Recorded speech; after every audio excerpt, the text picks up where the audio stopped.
One of the things that I was wondering, maybe I'm overthinking this, but who's going to volunteer to fly one of those power-up ships? All right, you just fly out there. Someone's going to shoot you. You're going to explode, but don't worry, it's for a good cause. Yeah, I'm assuming they're just drones, but who knows? I'm hoping. Many Bothans died to bring us these power-ups. Shoot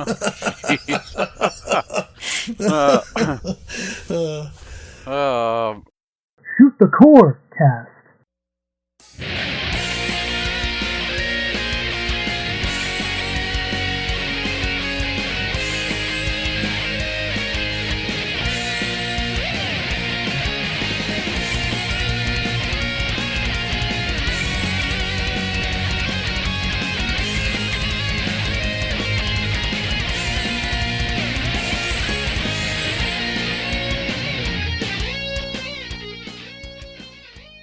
Welcome to Shoot the Core Cast, the official companion podcast to the RF Generation Shmup Club.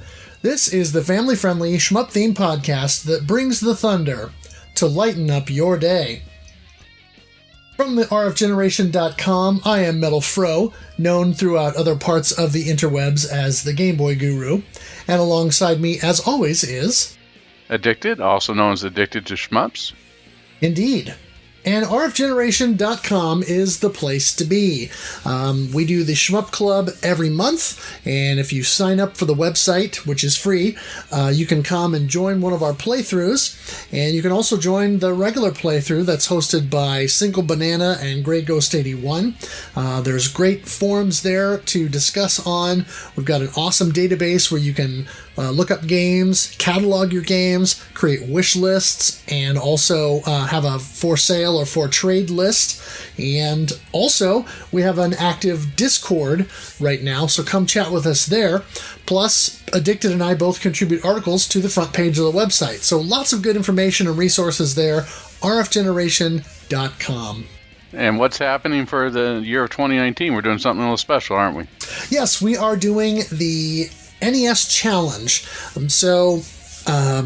Crabmaster 2000 of RF Generation is doing, or leading, I guess, heading up this charge to try and complete or reach certain goals for every licensed NES game that was released in North America. Now, I say meet certain goals because, of course, not every game is actually beatable. You can't really win at Tetris or something like that, and so there are certain score goals or a certain number of levels that you have to reach, that kind of a thing. And I want to say it's 600 some games that we're looking to beat, and already, as we record this, we are at or just past 150 games. And so a lot of different people in the RF Generation community are pitching in to beat these games, and they're going through. A lot of folks, like myself even, are trying to play new games that we haven't really experienced or don't have much experience with to see if we can beat them. And it's a pretty cool deal, so check that out. All right. Now, we're starting us out here at the Shmup Club for 2019. We have an awesome game, and one that I was finally glad to tackle, and I hear it's also your favorite shmup. That's Thunder Force 4, also known as Lightening Force, The Quest for Dark Star. Can you give us a little bit more information on this? Yeah. First, could you shout out our participants? Sure. Our participants for the month of January 2019 were MetalFRO, Addicted, Crabmaster 2000, Lord Orb 4, Easy Racer, Retro Shmupper, Gollum, and Dougley 007. Also like to give special thanks for two awesome members for streaming it. They are Nefarious Wes and Sir Flash of Studio Mudprints. Yeah, they both streamed the game a little bit during the course of the month, and I certainly got my fill of streaming Lightning Force and Thunder Force 4 during the month as well. So, taking a look at the Thunder Force series, the developer itself, which is Technosoft, they started out in 1980 in Nagasaki, Japan. They developed video game software for various Japanese microcomputers, notably the MSX, the Sharp MZ, and Sharp X68000, and a lot of the hardware in NEC's computer line. And among their early games was a shoot-'em-up known as Thunder Force, which released for the Sharp X1 in 1983, and then was ported to the NEC PC-88 a year later. The original Thunder Force focused on top-down action that scrolled in 8 directions, rather than a fixed scrolling direction, and you have certain objectives that you had to complete within the game, such as bombing out a specific base or a series of bases in order to destroy certain enemy strongholds before you could move on to the next stage.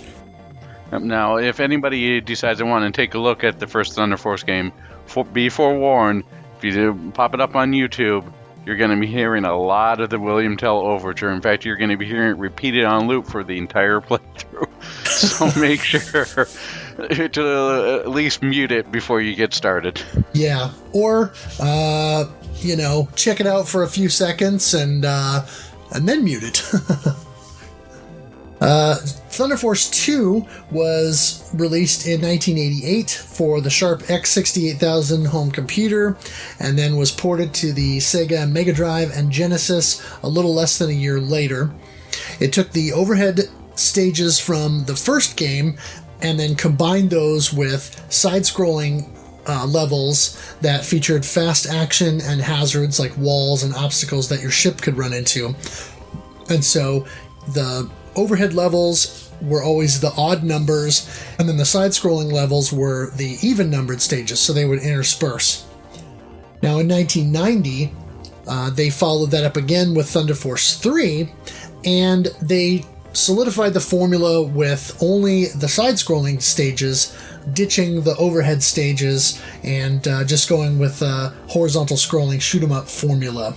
Then Thunder Force 4 was released for the Mega Drive in Japan in 1992, and then was published in North America by Sega themselves rather than Technosoft, and the name was changed to Lightening Force. A bit of a strange spelling for the game.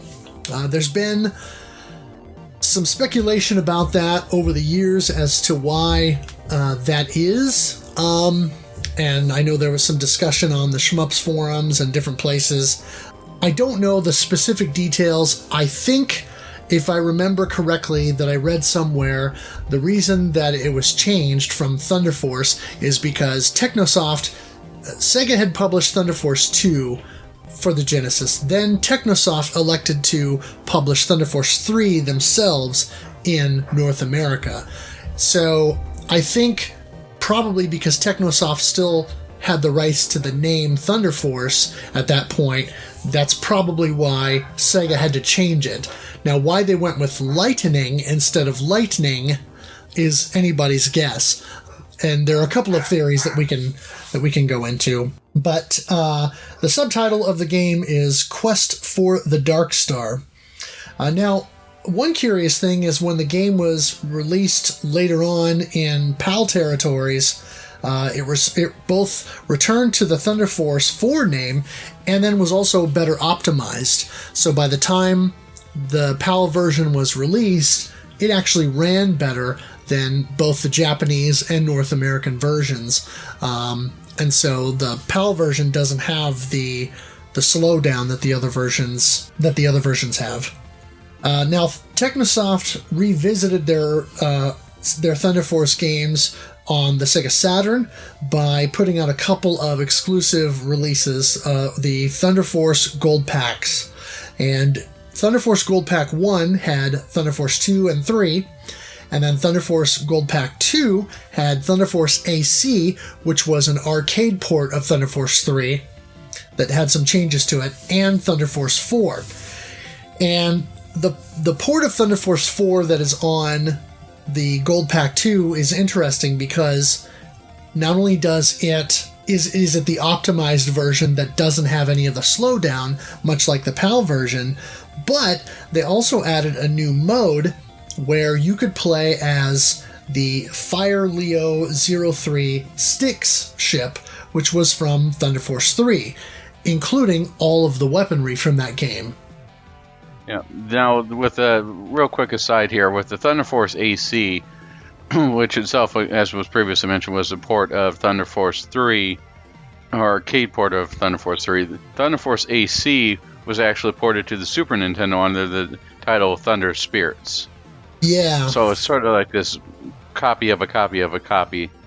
It's an interesting look at it if you have a Super Nintendo, but in my opinion, and I like Thunder Force AC, but in my opinion, I really like Thunder Force 3, the original, on the Mega Drive best. Yeah, the original is still superior, but Thunder Spirits is definitely an interesting take on it. Now, Technosoft did do one more game in the Thunder Force series, Thunder Force 5. They released that on the Sega Saturn in 1997, and then that was ported to the PlayStation a year later and was brought to America by Working Designs as Thunder Force 5 Perfect System. It's the final official game from Technosoft in the series, and one of the last shoot-'em-ups that they would end up developing. A couple of other notable Technosoft games are the early real-time strategy games Herzog, and then the sequel, which came out on the Mega Drive and Genesis, Herzog 2, Dragon's Fury, which was a Mega Drive and Genesis sequel to Devil's Crush on the PC Engine and TurboGrafx 16, and then Elemental Master, which was a vertical scrolling shoot 'em up, but instead of a ship or a craft of some kind, you actually walk around with a human protagonist who uses magic. And so rather than all the high-tech space themes and so that sort of thing of, I think, all their other shooters, this is a lot more down-to-earth, if you'll pardon the pun. One quick aside I want to add on there is that Thunder Force 6 did come out on the PS2. However, it was not developed by Technosoft. So we'll get to that one at a later date. Yeah, because by that point, Technosoft was defunct and Sega owned the IP, I think. Correct. Sega still owns the IPs. That's right, and we will talk about that as well. Alright, let's start off with a little bit of the story for this game. We're going to take it from the North American manual for this one. In the galactic standard year of 980, the Lohan Empire declared war on the United Federation of Galaxies, otherwise known as the Galaxy Federation. After a long struggle against the Lohan Empire, two extraordinary pilots in the legendary Styx fighter managed to destroy the Lohan control ship and stop the Empire in its tracks. The Lohan Empire's main computer system, supposedly destroyed in the battle, was actually only damaged. The still functioning mainframe data was retrieved by one of Lohan's allies, the Chaos Legion, and is being rebuilt on the planet Bios. Should the information in the computer be analyzed, it may show weak points in the Galaxy Federation's defenses. If this happens, the Lohan Empire and the Chaos Legion will certainly move against the Galactic Federation again. You have been chosen to lead the battle against a force protecting the Lohan computer mainframe data in a desperate attempt to save the Federation from destruction. You can't fail. Now, just to quickly reiterate on here, the stories on here are absolutely ludicrous, but they give us enough to get going. Right. And a couple of interesting points. You corrected yourself in there when you said the Styx fighter, and then you said, no, Styx fighter. But it actually says Stux, S-T-U-K-K-S, in the manual. But I think that's probably a translation error, because, of course, the ship from Thunder Force 3 is known as the Fire Leo 3 Styx. So I'm guessing that was a translation error. I would say that you're right on that. You know, just like with the, I believe the famous translation error with the Varia suit in the original Metroid? Oh, right. Something similar to that. You know, hey, with a game that's called Lightening Force, typos or mistranslations are par for the game. Yeah. Well, the other interesting thing is think about the plot. The main computer system was should the information in the computer be analyzed, it may show weak points in the Galaxy Federation's defenses. what does that sound like to you? Does that sound a little bit like Star Wars? Sounds a lot like a lot of BS to me, but I mean, it sounds like the Death Star plans are not in the main computer. Oh, yeah. You know, I mean, it's kind of funny that it sort of goes back to that. You know. Have you finished Thunder Force 3 and read the ending story on that? I have not. Okay, with Thunder Force 3 and the end of the story, it talks about how it's a computer that similar to Voyager when it's on a probe, it takes a story from Star Trek: The Motion Picture. Somehow this space ace computer gains sentience and is now coming back going, who am I? Why was I built? Oh, I found that humans are the enemy. I must destroy them. Oh. It's much along those lines. And so they're now talking about, okay, so they've got the remnants of the ship and with a mainframe, its core, and it's got to be analyzed so we can figure out what's going on. But it's pulling from all areas of sci-fi on here. Yeah. Which hey, I mean, look at Hideo Kojima's work, and look how many movies he pulled from on here. Lethal Weapon, and Blade Runner.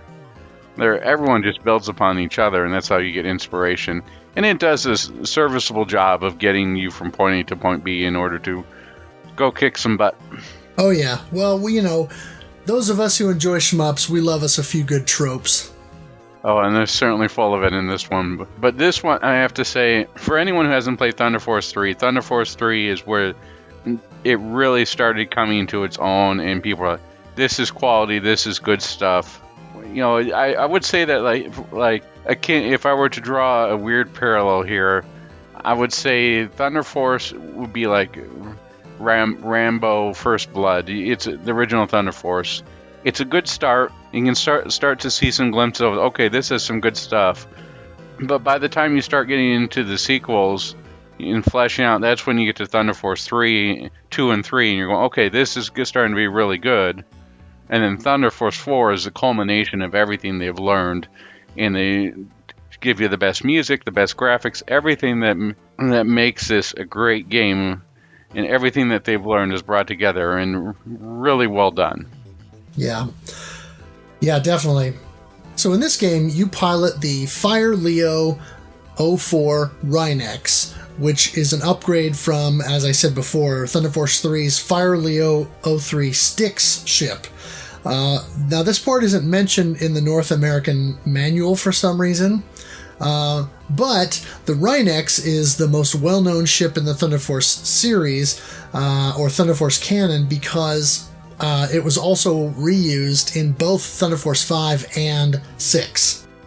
Yep, and Thunder Force 5, the entire reason that game exists is the Rhinox ship crash lands on Earth, and they have this mainframe, hence the computer again, this large mainframe computer analyze it, and as it's analyzing it goes rogue. So we're sort of back to the plot of Thunder Force 3 in some ways. Yeah. But that's the entire plot of Thunder Force 4. And the computer reprograms the Rhinox in order to fight you, and that's why it becomes a boss in Thunder Force 5. Yeah. There are 3 action buttons on the standard Sega Genesis pad. Button A changes your ship's speed, and a single button press will increase your speed in increments of 25%, but if you hold the A button down, the speed will change more granularly, so that you can kind of adjust it a little bit more to your liking. The B button fires your weapon, and of course auto fire is available on all weapons, or most all weapons. And after stage 5, you use the B button to fire the Thunder Sword when it's charged up, which we will discuss when we get more detailed into weapons. The C button is for selecting weapons, and it kind of just cycles through them from left to right until you get to the end of the list, and then it will jump back to the first weapon in the list. And one notable thing about the game is when the game is paused, you can adjust your speed and select a weapon. So that's a nice touch in the game there. Speaking of the button layout and stuff, and here, did you always stick with the default speed, which seems to be at 50%? Did you go 75, or did you go full shmup and hit 100%? You know, I like to go 75% as my default. There are times when I switch to 100 in order to get speed. For example, on one of the bosses, I went to 100% just because I wanted to be able to quickly evade attacks and things like that. There was a couple of areas in the game that are a bit more claustrophobic, and there's a lot more chance that you're going to run into walls or obstacles. And then a couple of boss fights too, where you're a little bit more enclosed. So I changed it to 50% just to make sure that I was not at as much a risk of running into walls, basically.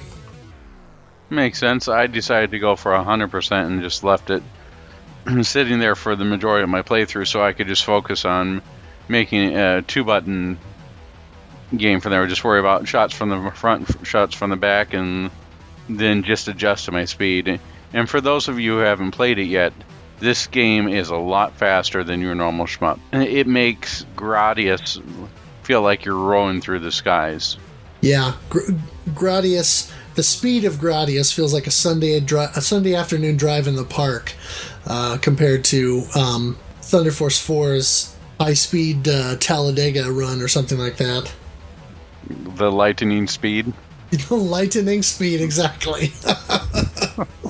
All right, well, as we're flying through at lightning speed here, let's take a quick look at the first 4 stages of the game. You can start us off, please? Yeah, so according to the manual, the first stage is Straight. And you'll fly over and into the Straight Sea on planet Vios to begin the assault on the Chaos Forces and catch the enemy off guard. You'll also face off with the Gargoyle Diver at the end of the level. Yeah, now, I personally use this as my starting stage every single time. It found it was a good introduction and had a nice flow, with the exception of Maniac, where things were just popping out left and right. Sorry, that's Maniac difficulty. But on normal difficulty, it was a good start on there. Nothing was too hard, as long as you could quickly learn the patterns, or you can grab a 1-up right after the mid-boss of the stage. The only thing that seemed a little bit off to me in the stage was the little sea dragon, or whatever that thing is that goes through and just goes in a parabolic arc a couple of times. That guy looked like he was just out for a swim. Everybody else is looking out to destroy you. Oh, yeah, the blue sort of snake with a humanoid face on it. Yeah, it just he's like, oh, excuse me, I'm just surfing here. Yeah. And everybody else is shooting bullets at you. Yeah, it's really random. You know, it didn't faze me as a kid when I was playing this game, but going back and playing it as an adult, it just seems so bizarre that they would throw that in. I mean, it's an impressive thing, and of course, if you run into it, you die. But yeah, it's just really bizarre. But Straight is a good first stage for a number of reasons. Number one, the boss in the stage is not super challenging compared to some of the bosses, but plenty challenge so that you kind of get a feel for the game.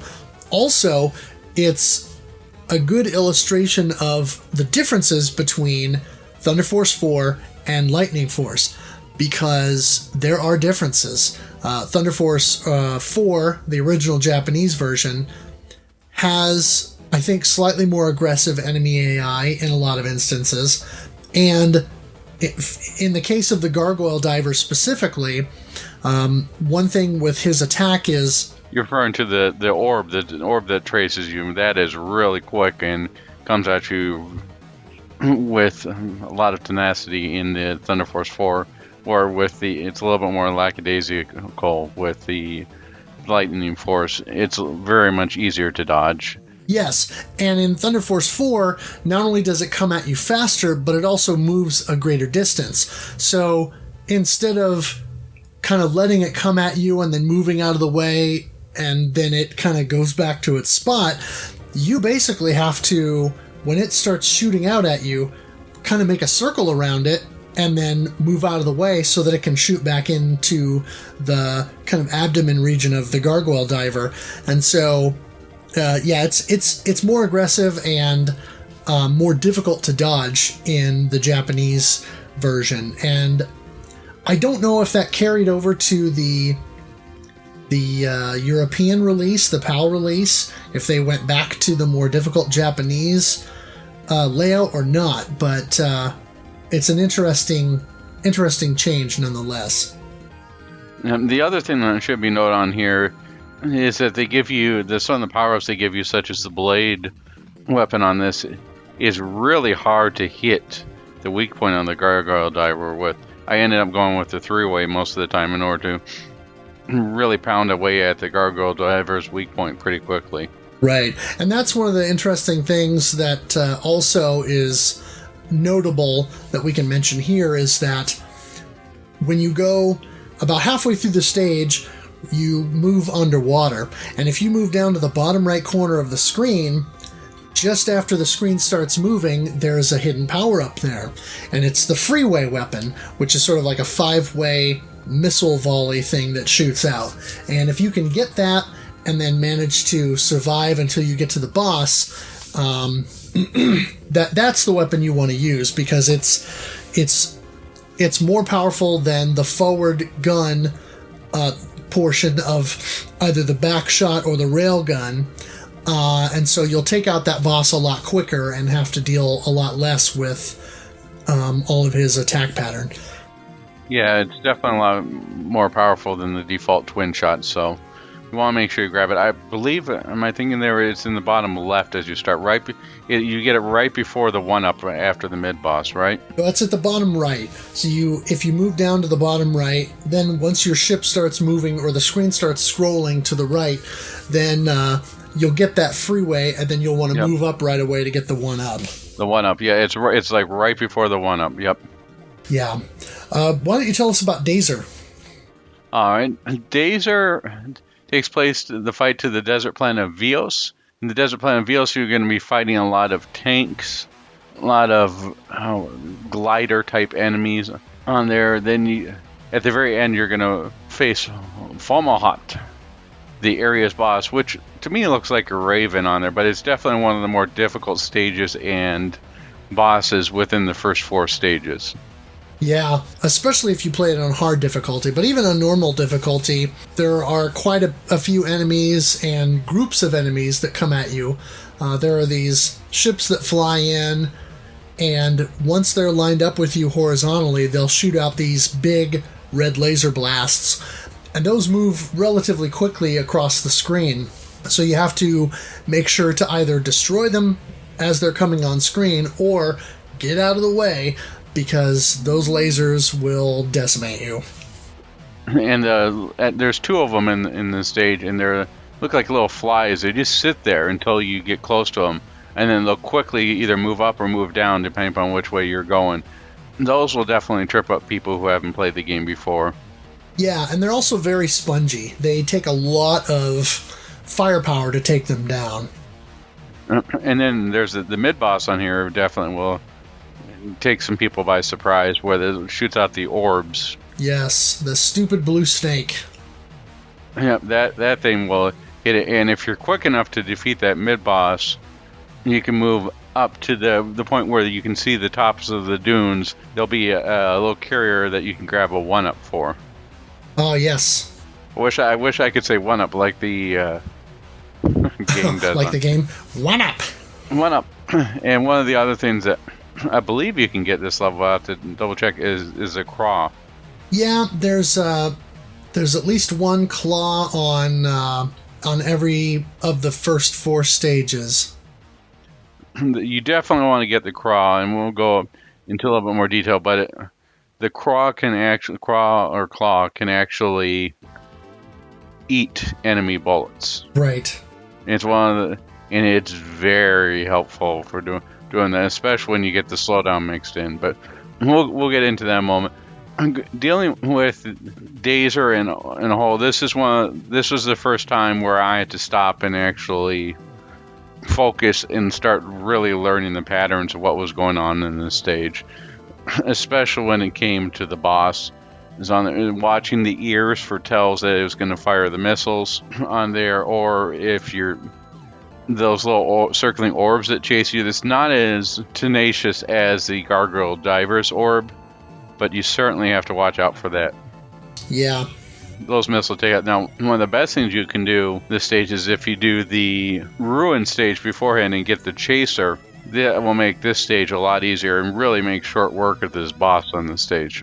Yes. Speaking of Ruin, in this stage, you take back a former Galactic Federation outpost from the Chaos Legion, and you pit the Rhynex against the Hell Arm boss to take it down.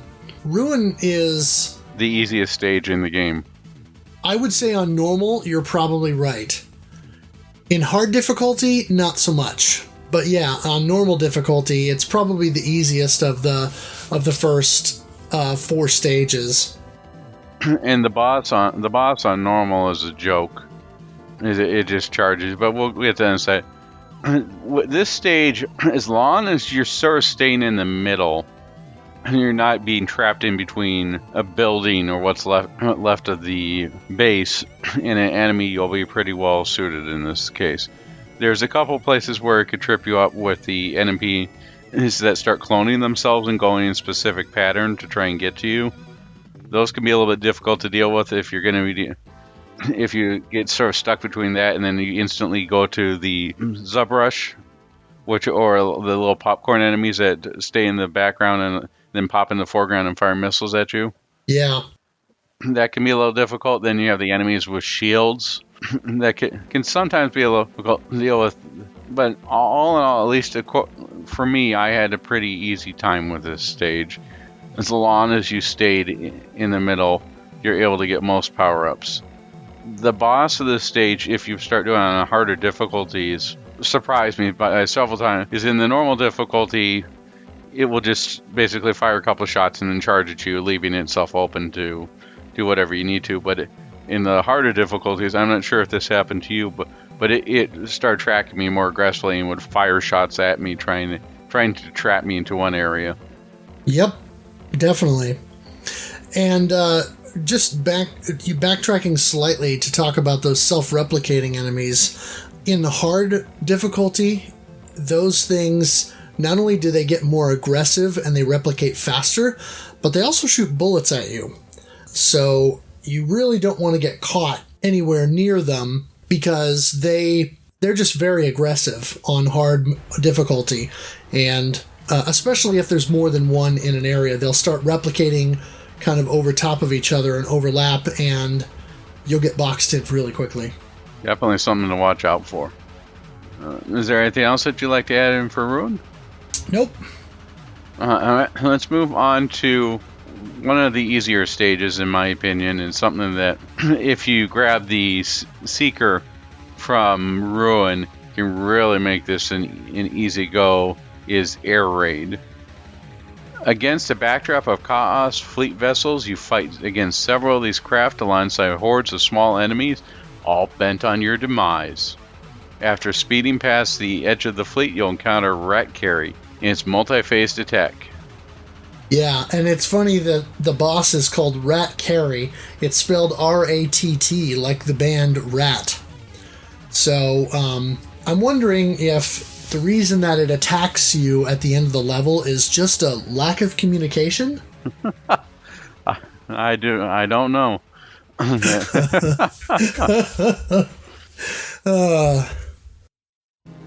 This stage, for the most part, especially again if you have the secret weapon, is a walk in the park, but it adds enough that it doesn't feel... I guess you could call it a little bit of a breather stage. It doesn't feel as hard as the previous stages, and it's something where if you're not going too fast, you can easily navigate your way through the maze of ships.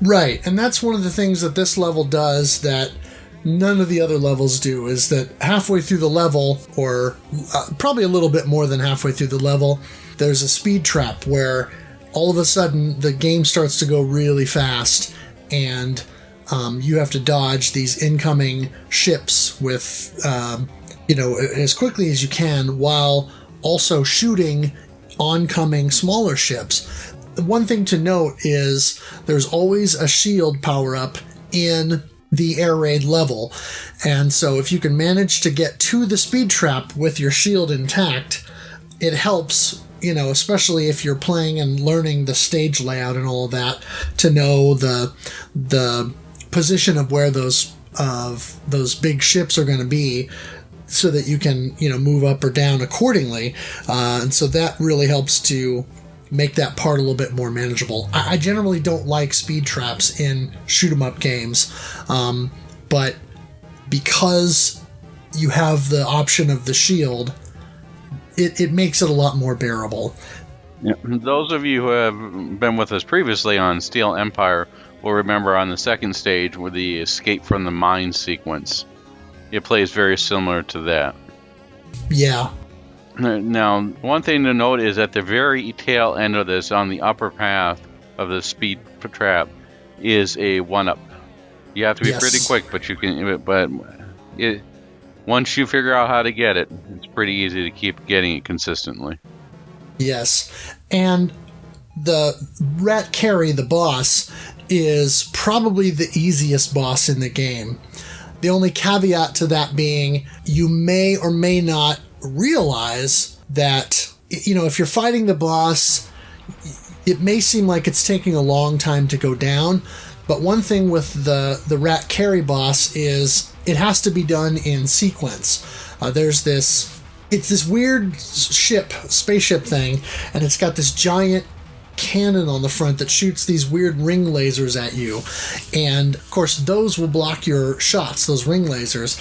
So what you have to do is kind of get to where you're lined up with the front of the ship and kind of pelting it with a good weapon, but you have to destroy that front cannon before you can then go onto the backside of the ship and shoot at it from behind with your railgun or the freeway or something like that, and take out that cannon. Once you knock the cannon off, then there's this vulnerable kind of cockpit thing that shows up at the front of the ship that you can then destroy and fire at until you take it down.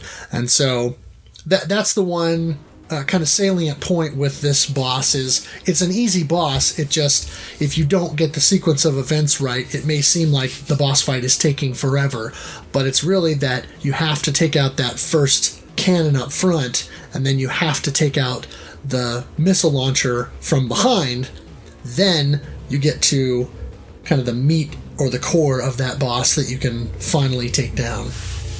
But this is one of those examples where the stage leading up to that boss, especially if you don't have the hunter or you don't pick up the shield, the stage itself is actually more difficult than the boss, I would say. Oh, I would definitely agree on it. Now that we've discussed the first 4 stages, I started off by going with Strite, then went with Ruin, and then went to Air Raid, and then finally Dazer. Is that the order you went, or what order did you go with? My order is Strite, Ruin, Dazer, Air Raid. I take Strite first because it's a good way to kind of ease yourself in. It's not overly difficult. The boss fight isn't too insane, and so it's a nice location to sort of get a rhythm and kind of get a feel for the game when you're sitting down to play it. Ruin next because A, you get the hunter weapon, B, at least on normal and easy difficulties, the stage is not overly hard, so you can kind of get through it and get a feel for it. Then I do Dazer because I wanna ramp up the challenge a little bit and kind of get the blood pumping, so to speak. And I also want to make sure that I can take out that gargoyle diver boss. I don't want to leave him for last. And then I do Air Raid because like you say, as long as I keep my hunter and then I get the shield there in that level, it's a little bit of a nice breather, especially with that easy boss before you kind of go into the later levels. Sounds good. I mean, that's one thing that I really like about this, is everybody's got their own way of going about this, and it's all valid. It's really just a matter of personal choice. It's sort of like, I mean, in some ways you could get this with something similar like the Mega Man games, but the Mega Man games, each boss has a weakness that you have to prepare for. You get a little bit of that here, but the freedom of choice is great in this game. It's something that I wish we could add into some more shmups. Oh yeah, absolutely. Moving on, once you get through the first 4 stages, then the rest of the game is fully scripted, in the sense that the rest of the levels play out in a specific order, and it's all in sequence. And so stage 5 is the space cruiser. So after taking out planetary defenses, you set your sights on the Chaos Space Cruiser. You destroy missile launchers, thrusters, turrets, and other defenses to finally take out this ship that you see earlier in the game in the Strike stage. And then you'll also rendezvous with Galactic Federation forces after that battle, and then the Rhinox gets retrofitted with an upgrade, the Mighty Thunder Sword. You mean the Mighty Mohawk? Yeah. So when you get the upgrade, it's cool because you get a pair of Styx ships that kind of come in, and there's this sort of tractor beam thing that shoots through your ship, and they line you up, and then another Styx ship comes up from over top of you and drops down this. It looks like a scoop or an air vent on, a classic car or whatever you would see on the hood, the big scoop, air scoop and that. But yeah, it does sort of look like a Mohawk from the side if you're looking at the top of the ship. And then your fighter will shoot an oncoming orange power-up ship, and you will receive an upgrade to the Claw. So you always start out level 5 with the Claw, but instead of the regular Claw that you would see earlier in the game, these are these new kind of orbs. And we'll get into more of that a little bit later when we talk about the weapons more specifically. Stage 5 was the first stage. I mean, the previous stages were pretty impressive, but Stage 5 is the first one that made me go, wow, the Genesis can do this. I'm really impressed with looking at the stage. Because you have the backdrop of the starfield, you have this huge spaceship that you're shooting, and other ships are flying in, stuff is going off everywhere. And it really makes you feel like you're in the part of a large battle.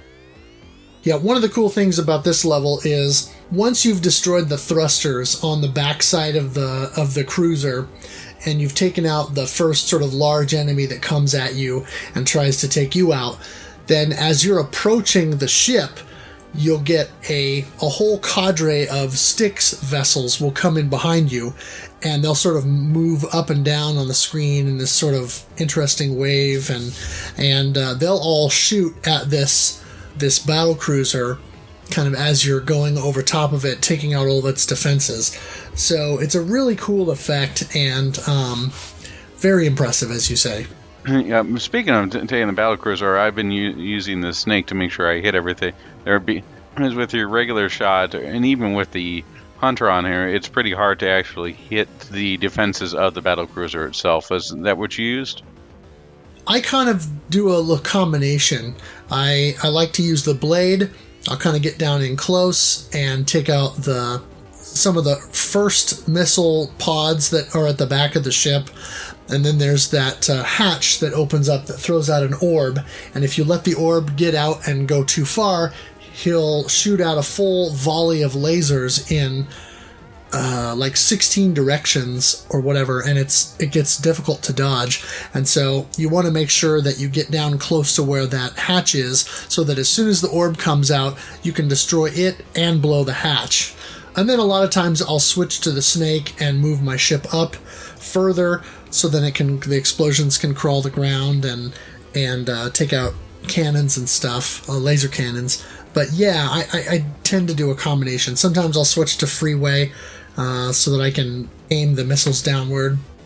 And Stage 5 really hits it off with the lasers on. There's that. The mid-boss comes in pretty quickly, but once you defeat the mid-boss, or I should say the mid-boss starts firing off a bunch of lasers on itself on there, they come out almost in like a parabolic sun pattern when they shoot out. Yeah, it's an interesting sort of 5-way volley. Yeah, and the whole stage was pretty impressive, but once you defeat the defenses of the ship itself, out comes... It sort of feel like it's a big bad or something. They come this huge robot that everything starts attacking. Yeah. And it looks like it's trying to say something because its lips keep moving during that thing, but nothing. It's not like there's any subtext where it goes, we've captured all of the stuff out of the computer, or anything like that. It's just definitely, it looks sort of interesting. But it's the only part that stands out to me as just being a little bit weird out of the entire thing. A little bit out of place. It's like you're expecting like this. Here comes the big bad villain, and he's gonna start, or it's gonna start monologuing or something's gonna happen, and it sits there taking some punishment for a moment and then leaves. Yeah, well, and that's the interesting thing is that sentry ship is indestructible. And yes. So it's a little bit of a bait and switch that the game pulls on you there, because right after that fight, after he shoots out all those lasers and destroys all the Styx vessels that are helping you, and then just kind of flies off, then right after that is when you get that upgrade to the claw. So it makes you think, oh, well, maybe if I face this guy again, I can use the Thunder Sword to take him out. But you'll find out later in the game when you see him again that that's not the case. Yeah, I could have just used maybe a little bit of exposition or something pretty cool, something that would give you a little bit of an idea. I don't know, maybe I was hoping for an all your base belong to us moment. So you end up getting the Mohawk, also known as the Thunder Sword, and you start getting your claw weapon, which starts you out for stage 6. You ready to move on to stage 6, or you want anything you want to talk about in stage 5? I'm ready. All right. Stage 6 is Volbados, also known as the planet of discarded Darius enemies. Feels like that. Definitely does. Volbados is in the northern sea of Vios, and it's cold as a reception you're gonna get. The body of water is complete with biomechanical marine life, all of which is programmed to destroy you. The Spark Lancer at the end of the stage will test your flying metal. Now this stage to me is pretty cool. I like the fact that you were flying through sort of like Arctic waters and stuff in there, and there was definitely a lot to watch out for. If you still have your hunter weapon, it makes the stage almost trivial, at least on normal. Yeah, I don't know if I'd say it's trivial, but it certainly makes it easier to dodge stuff. I tended not to use the hunter on that stage, but that's because I wanted a little bit more direct control over stuff, because hunter doesn't always seek out stuff in an order that I think is best. So sometimes I feel like I'm a little bit too close to the edge with enemy encounters if I'm relying just on the hunter. But yeah, you kind of alluded to this before, but this stage does sort of channel some of that Darius kind of vibe with robot fish and biomechanical sea life, so to speak. And it's pretty cool designs and interesting, just a really interesting level. Definitely the aesthetics in this level were different than what I was expecting, but really well done. I ended up taking the top, even though it's supposedly the harder route, and I just focused on that. That seemed easier for me to get through. The only part where it was a little bit difficult is that little squeeze you have to do through to get the 1-up. Oh, right.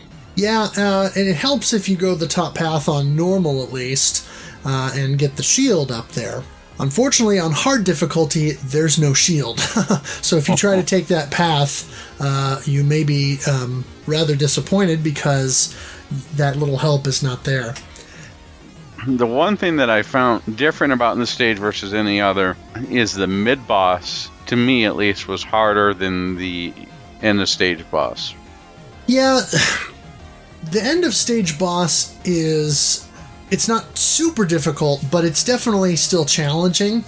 I think the reason that the mid-boss, or it's more of a boss encounter, if you will, is challenging is because he's got these orb things that or these, I don't know what you call them, these things that kind of spin around him and move out and in. And he's surrounded in ice cubes. Yeah, it's kind of like that, but he will constantly move toward you when he's on screen, and you have to destroy him multiple times before you'll take him out. And he will try to box you in, and so you really have to take him out quickly. And the nice thing is there's an opportunity to get a claw there if for some reason you have lost it up to that point. And the claw is very important for the final boss, because if you don't have it, or especially if you don't have the blade weapon on the final boss, you're going to have a hard time, because it takes a lot of punishment. And the boss in level 6, the Spark Lancer, you have to destroy it's like this weird thing where there's 3 segments of this boss, and they're kind of held together toward the back by these arm things, and you have to destroy the upper and lower segment. Yeah, it's like a horizontal trident. Kind of, yeah, it is much like a trident. And so you have to destroy the outside tines, so to speak, then focus your fire on the center one, and then after you do that, you get a little bit of a bait and switch. It makes you think that you've destroyed it, but then it has one last attack pattern that it'll throw at you. And so you have to just keep shooting at it until you get just a complete array of explosions all over the place. Yeah, you get that knockout blow. Yeah. Definitely. If you can get it, the Thunder Sword really wrecks this boss quickly. Yeah, that's definitely the most effective way to fight against it. Anything else on this stage you want to talk about? At least on normal difficulty, I liked it, and I found it a little bit more of a relaxing stage compared to some of the stuff that's coming up, especially when we're dealing with stage 8. But we've got to get to stage 7 first here. Yeah, well, go play stage 6 on hard difficulty, and then tell me how relaxing you think it is. Well, I'm sure it's not an afternoon stroll. So stage 7 is known as Desvio. So watch yourself as you fly through the precarious lava rock formations of Desvio. The caves are a dangerous area to be, and you'll be accosted left and right by all manner of technological terrors, not the least of which is the mechanical armadillo at the end, the Dust Eag. Oh, is that what it's supposed to be? I thought it was a worm. Yeah, it's sort of it's like an armadillo on a weird sort of mechanical arm thing. That's what it looked like to me, at least. Fair enough. It definitely looks weird. There's no way of describing. I guess a worm might be a little bit on there, but we'll get to that in a moment. If the stage 6 was your ice level, this is your fire level. Yeah, there's lots of cool lava parallax going on in the background. It's not quite as impressive as the wavy lava effect in Thunder Force 3, but it's still really cool because the lava effect and the parallax, then with the stuff that's more in the foreground, all the rock formations that you have to fly around and not run into, makes it more impressive. Yeah, the craw does a great job of taking out those rock formations if you got it. Yeah, and this stage is very claustrophobic. There are a few open areas here, but by and large, there's a lot of scenery that you can run into, and certainly a lot of enemies that if you don't destroy them quickly, will make you want to move and move into a rock or something like that. Yeah, they really do a good job here of having enemies that try and box you in. One of the biggest troubles I ran into was an enemy that was just like a bunch of blocks in an L shape, but it constantly would shift and then fire, shift and then fire. And it's always putting up this wall in front of you, this constantly moving wall. Oh, yeah. Yeah, there's this weird thing where the sides of that enemies will be attracted to your claw, and so they'll essentially attach themselves to the claw, and as they're spinning around you, they'll block some of your fire, and so your weapons are not as effective. Now, you can move up alongside some rock or one of the rock formations and destroy those things faster so that you can get them out of your way, but they're a nuisance for sure. One of the other interesting things is there are a lot of these little bubbles scattered around different parts of the level, and you run into them and you will die, so you have to shoot them down. But the hunter weapon is not effective against them. It will go right through them. So you have to use one of the other weapons, like the blade or the freeway or the railgun, in order to take them out.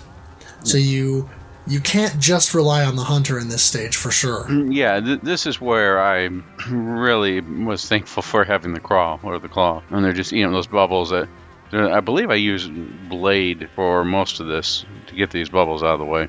Yeah, and the mid-boss is this really annoying robot snake that shoots these lasers at you at high speed, and then will also do a short volley of missiles when it kind of stops to sort of pause and take a breath, so to speak. And the easiest way to take it out is to get it with a couple solid blasts of the Thunder Sword, but it doesn't always move to where you can get in front of it and actually shoot it with that. So it's not always as easy to take out. Yeah, definitely trickier than the previous stage.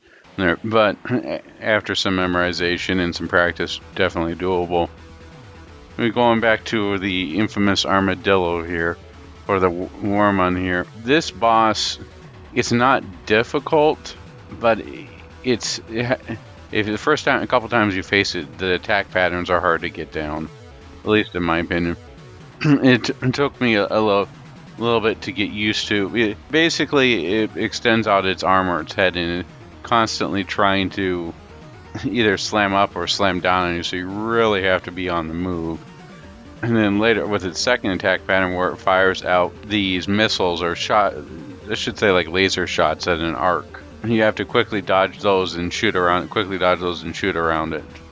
Yeah, the big trick to this stage, or to this boss fight, is always stay at the back of the screen, the far left side of the screen.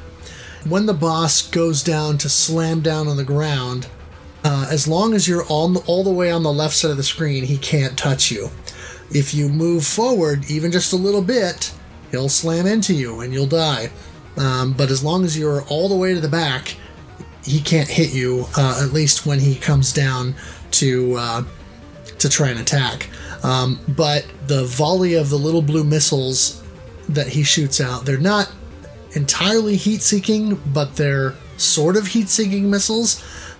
So what I found myself doing is, this is the boss that I mentioned before that I used 50% speed for, because you're boxed in to where there's rock over top of you, and then down toward about the bottom third of the screen is sort of a hill of rock.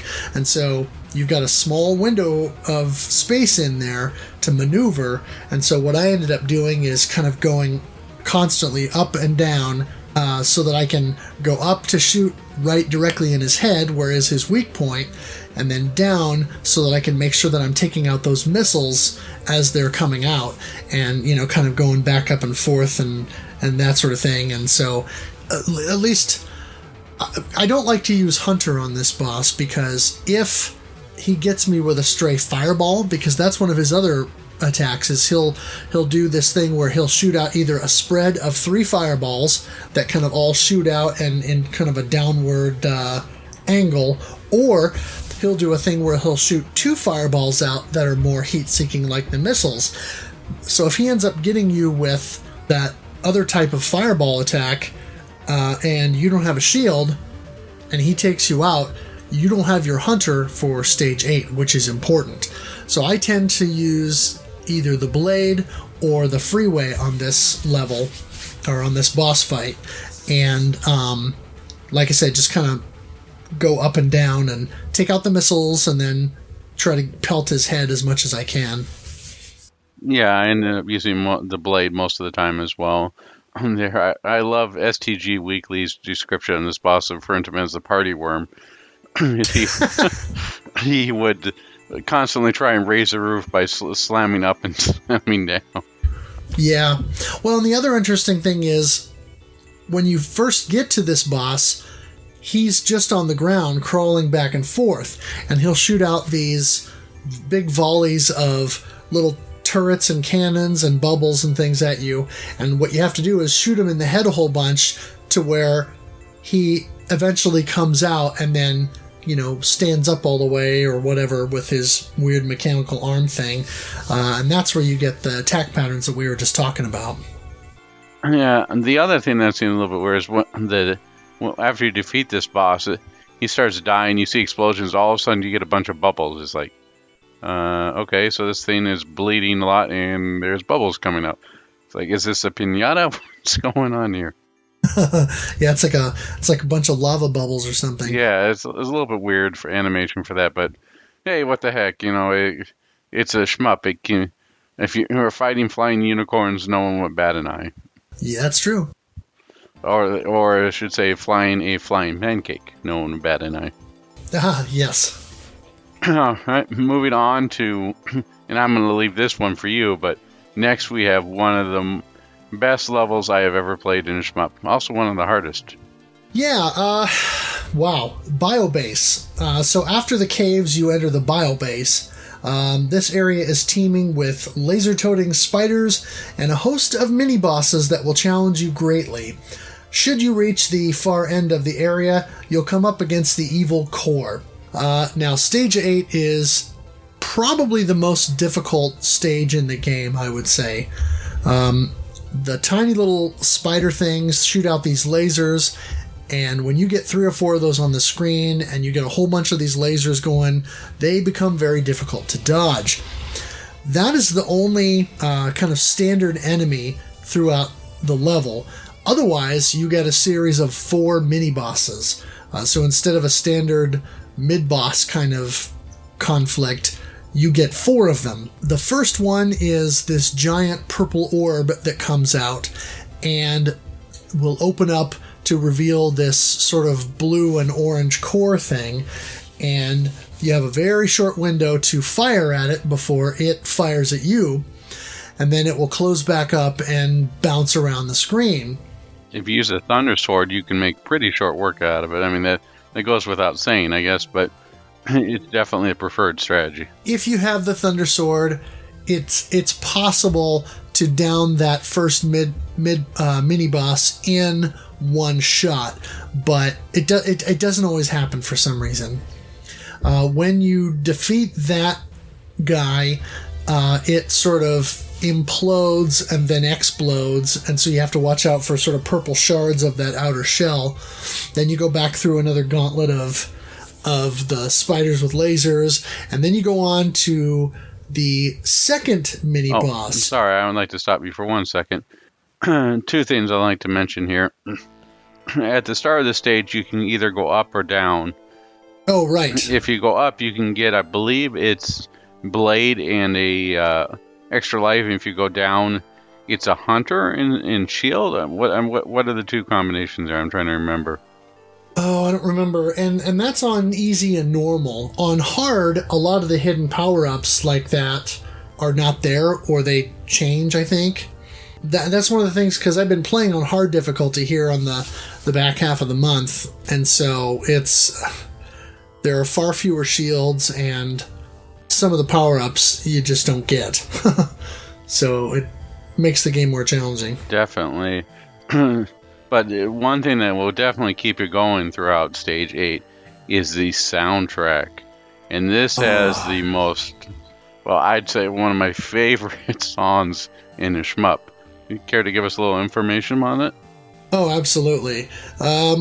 It's probably the most famous song in all of the Thunder Force series. It's called Metal Squad. And I didn't know this when I was younger, so I kind of had my own name for it. We'll get into that a little bit later. But Metal Squad is, I mean, it's metal. It's heavy metal. It is not robot farts like you would expect some people to say out of a Genesis. This is music that I would put up against Yuzo Koshiro. It is very good music. Yeah. It's iconic, and you just want to pump your fist in the air when you're listening to this song. It's just really, really good. But anyway, the second mini boss is this really stupid series of these sort of enemy generator things at the top of the ceiling, and you have to destroy them while they're spitting out enemies, and also while the enemies that are on the ground are shooting lasers at you. Yeah, this is a very tough section of Stage 8. It's dropping mechs on there. The mechs themselves, when you destroy their legs, they fly up in the air and try shooting at you. Definitely on this part, if you have the Thunder Sword, you want to hit the first one on the left at least to destroy some of the containers. But even though it's dropping stuff, I believe you can still get hit from, even if it's not dropping mechs, some of the remnants that are coming out of the tubes. Yeah. It's a very difficult part, and the thing about the Thunder Sword too is it has knockback, where when you use it, your ship, it's like recoil. So you have to be careful not to get too close to the left side, because there's actually scenery there that you can run into. So it's a very precarious setup. Now, so one strategy that I used that I had some success with was to switch to the freeway, and kind of moved myself down to sort of the bottom left and angle the missiles so that they would kind of shoot forward and upward, so that you could kind of take out the mechs that were coming down, take out the heads when they lopped off as they were kind of coming down at an angle at you, and still shoot up enough missiles to kind of slowly take out those enemy generators. But yeah, that's probably the most difficult mid-boss or mini-boss fight in the game, I would say. One of the long plays I ended up watching, I believe they used Snake. They took out the first generator pretty quickly using Thunder Sword, and then they used Snake to run sort of damage control over the popcorn enemies that keep popping up. And then the top half of the Snake would hit the generator and take it out. Yeah, see, and I didn't have much luck with Snake, but that's just me. Hey, it was definitely really, really hard for me. And even if you're playing this on easy, it's still a very hard boss or portion of the level to get through. Yeah. I mean, this whole stage is a challenge. The third mini-boss is this mech that has this weird thing where he's got these orbs that kind of hover out in front of him, and they'll do this weird thing where they've got these spinny flame things that kind of spin around, and then he shoots out these kind of homing lasers at you, and you can actually destroy those. And so you have to be careful and dodge those, and then shoot down the ones that you can. And then he's got a sort of fireball attack that he'll shoot at you, and then he'll do this thing where he'll sort of fly towards you in a wavy pattern, and will try to attack you more directly. And then one additional attack he does at the back of the screen is he'll shoot out this giant blue laser at you that looks similar to what the Thunder Sword does. And so if you're at the back side of the screen, it won't hit you. But if you're closer to the center or up a little ways, you'll have a hard time with that. he can be a bit of a challenge because of the homing lasers, and also because his pattern is slightly erratic. And so, as far as I was able to glean, there's not a specific tell as to when he's going to shoot the fireball thing at you. So especially when he starts to fly in close, you have to try not to be sort of line of sight with him, so that you don't get hit with that fireball. And then the fourth mini-boss is this robot snake, once again with the snakes. Lots of snakes in this game. Indiana Jones would not be having a good time in this game. But it does this weird thing where, I don't know if even snake is even the right word. It's like this sort of robot orb head thing, and then it has a tail. And it'll do this thing where it'll sort of approach, and then its head will turn around. And what you need to do then is move the opposite direction of that, so that when it moves to the back of the screen, then its head will turn around again, and that's when it changes from this sort of gold color to this brown color, and that's when it's actually vulnerable. And so you'll end up probably using the railgun quite a bit. And again, the Thunder Sword helps, but depending on its attack, sometimes it shoots these blue lasers at you that are not anything that you can shoot down like some of the others. And so those you absolutely just have to get out of the way. Other times it'll shoot this spread shot of orange lasers at you, and while they're not homing lasers like the previous mini boss, they will bounce off the walls and then angle back down at you. So they can be a bit of a nuisance. He also has this attack that he can do where he shoots out these, I'm not even sure what you call them, these flaming lava rock things, almost. Yeah, the snake boss is one that I found to have they've inserted a bit of a personality into it, because when it's destroyed, it will dart its head back and forth real quick, and like, is this really happening? And it will just sort of blow up. It's a little bit of a comical effect there, and I thought it was a nice touch and really well done. Yeah, it's almost like it's short-circuiting or something, and it's flailing about, going back and forth like, danger,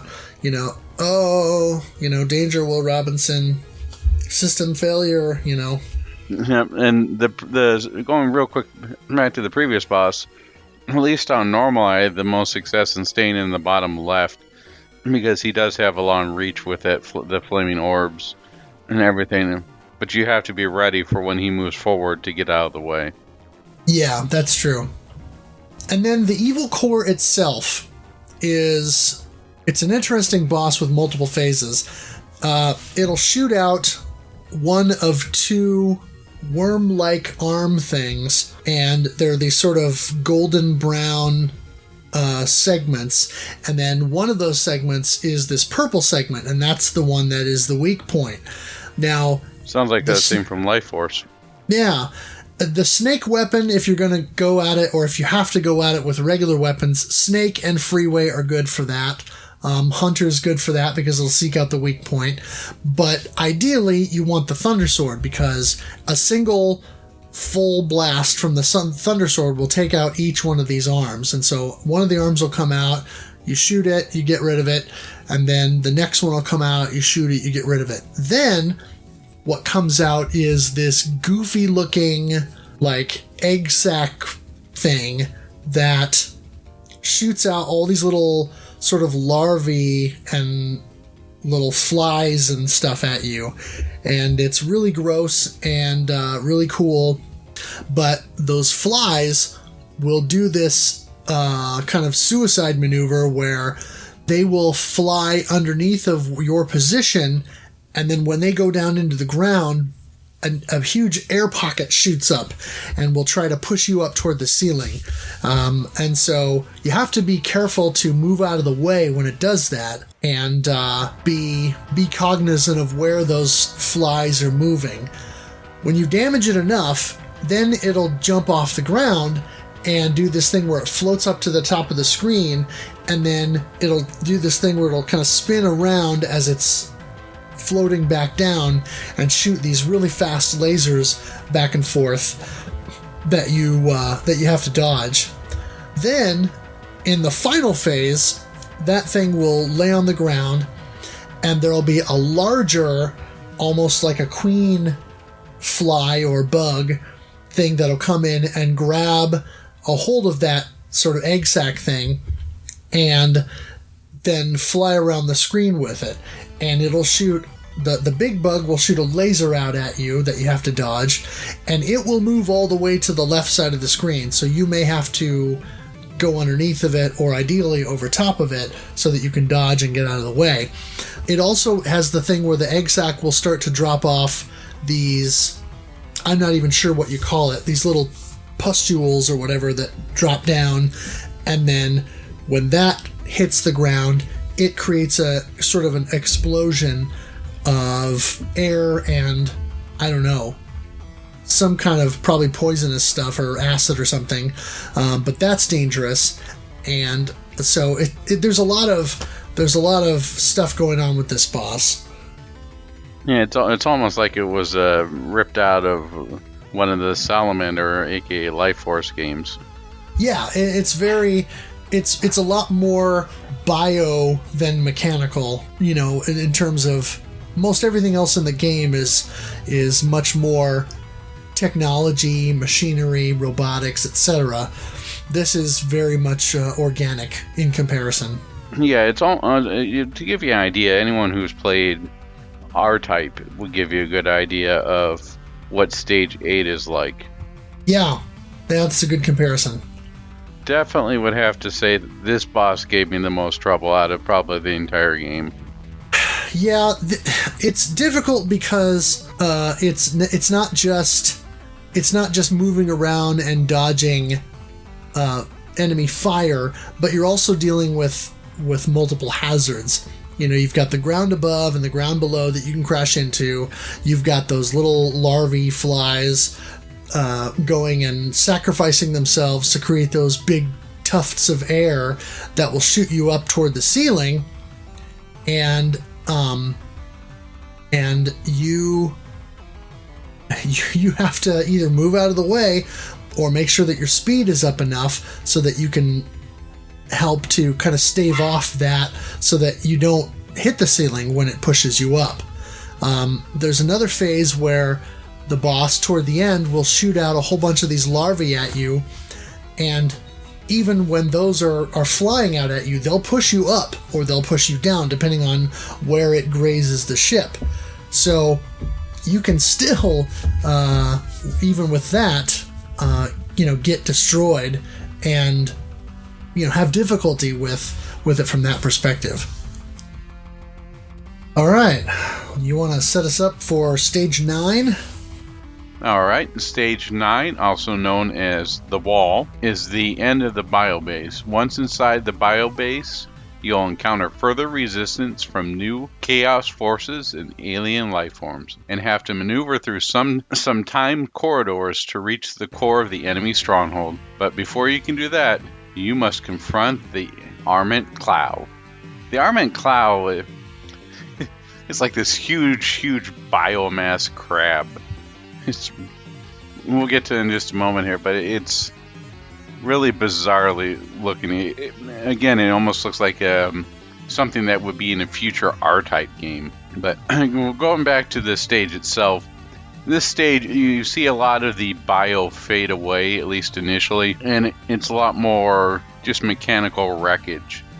A lot of the stage it's easier in pacing to let you know that the boss rush of the previous stage, the biobase has passed, and you're beginning to see the light at the end of the tunnel. As you're going through this stage, there's a lot of, I almost call them spring-loaded enemies, where you have to shoot them, and then after a little bit they bounce back, block your way, and as long as you're careful around those, you won't get hit. It's not a particularly hard stage as long as you pay attention. What are your thoughts on this? Yeah, Stage 9 is interesting because it is a bit of a breather after the intensity of Stage 8. The thing that Stage 9 brings to the table is there are a lot of environmental hazards. You have Yeah, those spring-loaded enemies I just spoke of. Right. You also have, toward the beginning of the stage, there are these little funky white spider things that will jump up and grab onto your ship, and you can't destroy them. Now, if you happen to get one on your ship and you can survive its attachment, because they sort of drag you down slowly and take you down toward the ground. But if you can manage to survive their attachment to your ship, you actually get a bonus of, I think, 10,000 points. So it's sort of an interesting little scoring tidbit there. But the stage is all about environmental hazards. There are these ships that will come in from the right side of the screen that will shoot missiles at you, and you can shoot down the missiles, but if you do, then the missiles, I don't know if you'd call it a wake or whatever, but it's sort of an after effect of the missile, will keep coming at you, and so even if you destroy the missile, that will still kill you. It's more maze-like in the sense that you definitely have to move around and avoid large areas and walls and things like that. There are some spots where enemies are in the way and you have to shoot in order to... Like, there's a couple of things where there are these sort of weird arm things that you shoot them and then they'll curl up. Yeah, the spring enemies. Yeah, and if you're shooting them, they'll curl up, and then when you stop shooting them, you really need to get out of the way before they swing back and swat at you. And there's one part where there's this weird sort of tentacle arm thing that will come up from the left side of the screen and reach up and grab this top of this deal and pull it down. And so you have to be at the bottom right side of the screen so that when he pulls that down, it doesn't crush you. The nice thing is, once you learn that, then you can, as soon as that thing is pulled all the way down, you can shoot up to the top and left a little bit into the crevice that's there for a 1-up. But then a little bit after that, there's a series of corridors that you can go through, and there's an upper path and a lower path, and I think the upper path is recommended. But all these enemies come in from the left and the right to shoot down, and you have to, just kind of be careful to not run into the walls and stuff like that, or the floor or the ceiling. After that, there's a spot that is a little bit deceiving. There are these sort of glowing, pulsating pieces of alien flesh that fly out from the right side of the screen. When you see those, don't shoot. Your inclination will be to shoot because it's a shoot 'em up game and you're supposed to shoot, but don't. If you shoot them, they will come directly toward you, and most of the weapons in the game won't destroy enough of them that you'll be able to ward off their attacks. But if you don't shoot, they'll just kind of float on by you. And so as long as you can navigate and move around and weave kind of in between them, you'll be fine. But yeah, the boss, the Arment Claw. Now, I gotta believe this is a translation error of some kind, because it almost seems like they're trying to say an armament claw. Or armored claw or something like that, yeah. Something like that, because like you said, it's this giant mass that has these crab pincers on the front, and it's a really cool boss. It comes in the screen, and the boss takes up, I would say, about 50% of the screen real estate. And then you've got an area above and beneath it that you can kind of fly past and get behind it, and then you have to use, the railgun or backshot or freeway or something like that you can use to shoot behind you in order to take out these successive lasers that shoot in kind of sequence that they shoot out these big blue lasers at you. Very similar to the second level boss in Fantasy Zone, where it shoots out these lasers at you one at a time from top to bottom. Very much like that. And then once you destroy those lasers, then the ship moves back toward the back of the screen, and you gotta circle back around. And then it does this attack pattern that it shoots these volleys of missiles at you, and then its weak point is kind of the center point by this little sort of claw mouth thing.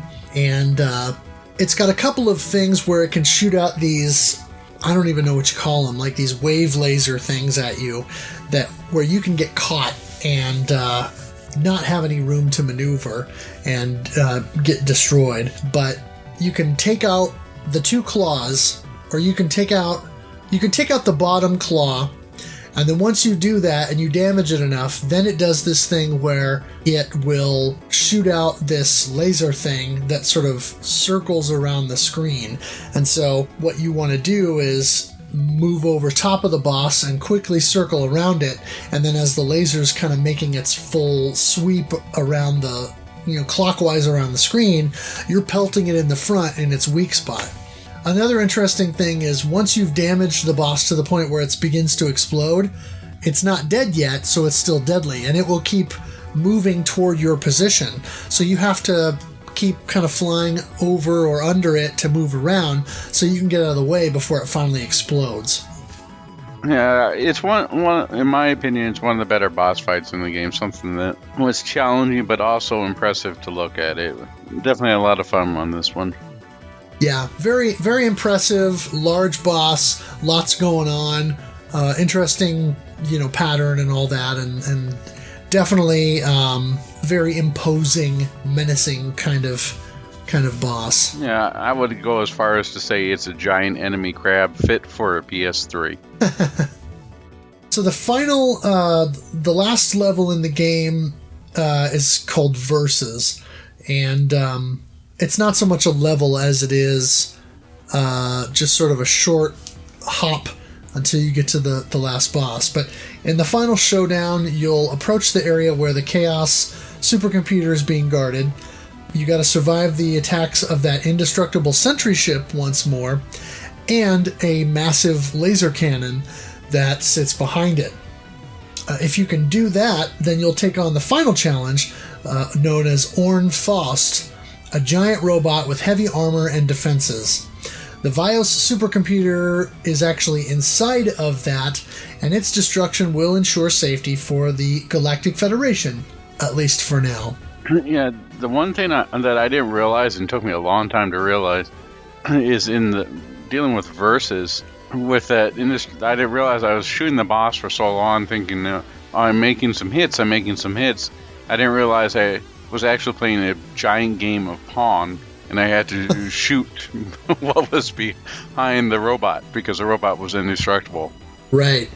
Yeah, and so it is kind of weird, because the sentry robot comes out, you're pelting it with all sorts of weapons. You know from earlier in the game that you can't destroy it, or you couldn't destroy it with your traditional weapons. And so, like I said earlier, there's a little bit of bait and switch with the Thunder Sword, making you maybe think that you can take it down with that, but no, you can't.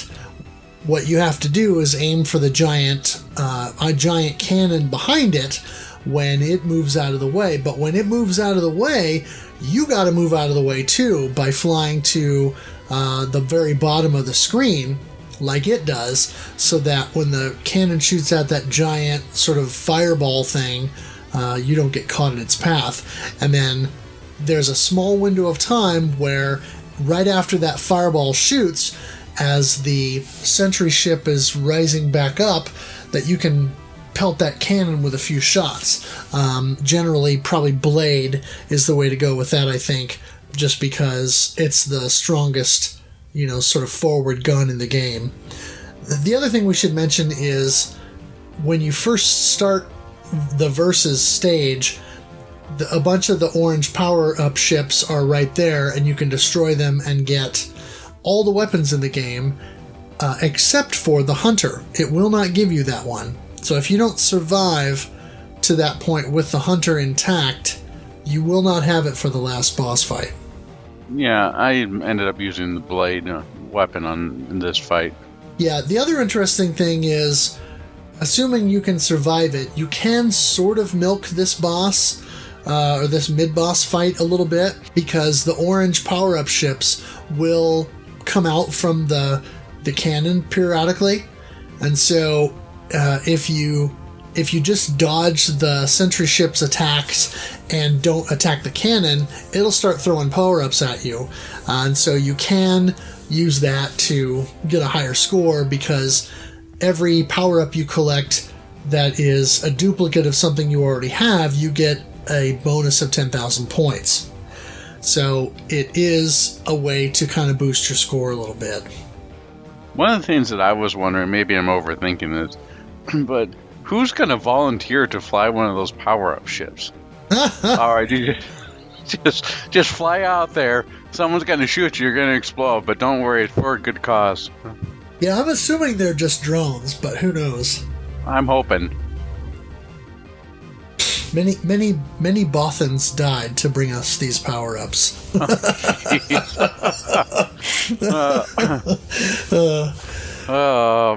Yeah, it makes you wonder if it's all those ships all the shmups where you're shooting down these ships are like, oh, okay. Gradius, it makes sense because you're shooting down enemy ships in there, but you just sort of wonder, like, well, are these? They don't look like enemies in this game. Yeah, and see, I think that's the thing, is they're obviously different than everything else that you're shooting, and so it kind of makes it, well, obvious that that they're your power-ups. My suspicion is you're being fed these little power-up drones throughout the course of the levels by the Galaxy Federation, and they're just kind of throwing the stuff out there for you so that while you're doing this fight, that you can upgrade your ship and have more weapons to fight with. Now, the final boss fight against Orn Faust is, in my opinion, actually easier than most of the other boss fights. And I say that because it's this giant armored thing that flies up and down this corridor, and so you're keeping pace with it in this kind of giant vertical shaft or whatever. Like a missile silo. Yeah, like a missile silo. And what you have to do is take out the armor on the left and right sides of this boss. So you start out on the left side and you're shooting against this sort of armor plating on the left side of the boss, and during that there's some different things that happen. The boss will shoot out these drone things that will they're heat seeking, and they'll kind of come towards you, and you can ward them off with freeway, or hopefully you have your claw and you can kind of use that to help deflect them.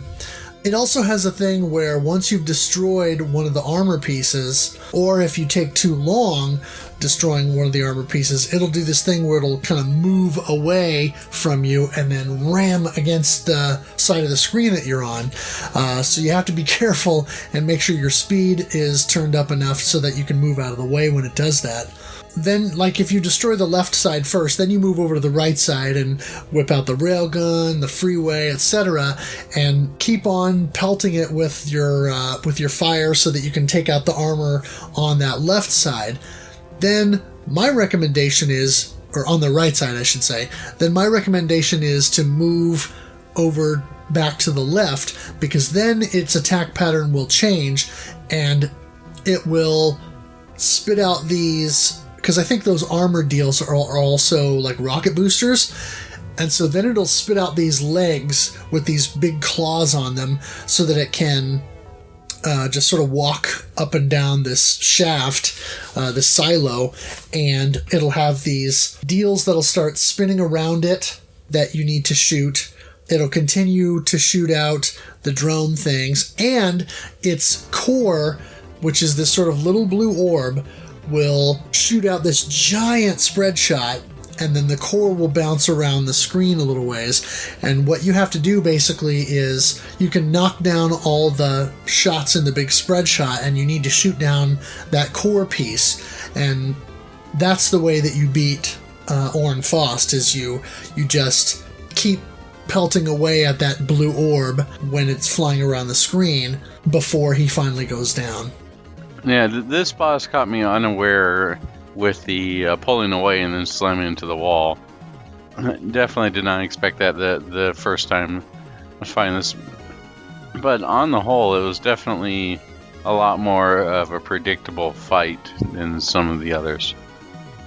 Yeah, and like I said, I think it's an easier fight. So it's not Gradius levels of easy, getting to the final chamber and then shooting the little tendrils that connect the brain to the rest of the scenery. But you're referring to no defenses at the end there. You fight through everything, and then all of a sudden, the last boss usually has no defenses. Right. So it's not easy like that, but it's certainly a bit of a pushover compared to some of the preceding bosses.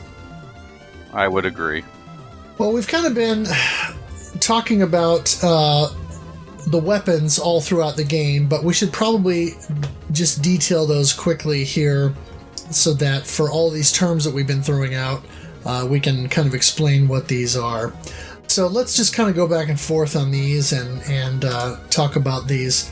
The initial weapons that you start with are, the first is the twin shot, and that is kind of your built-in default weapon.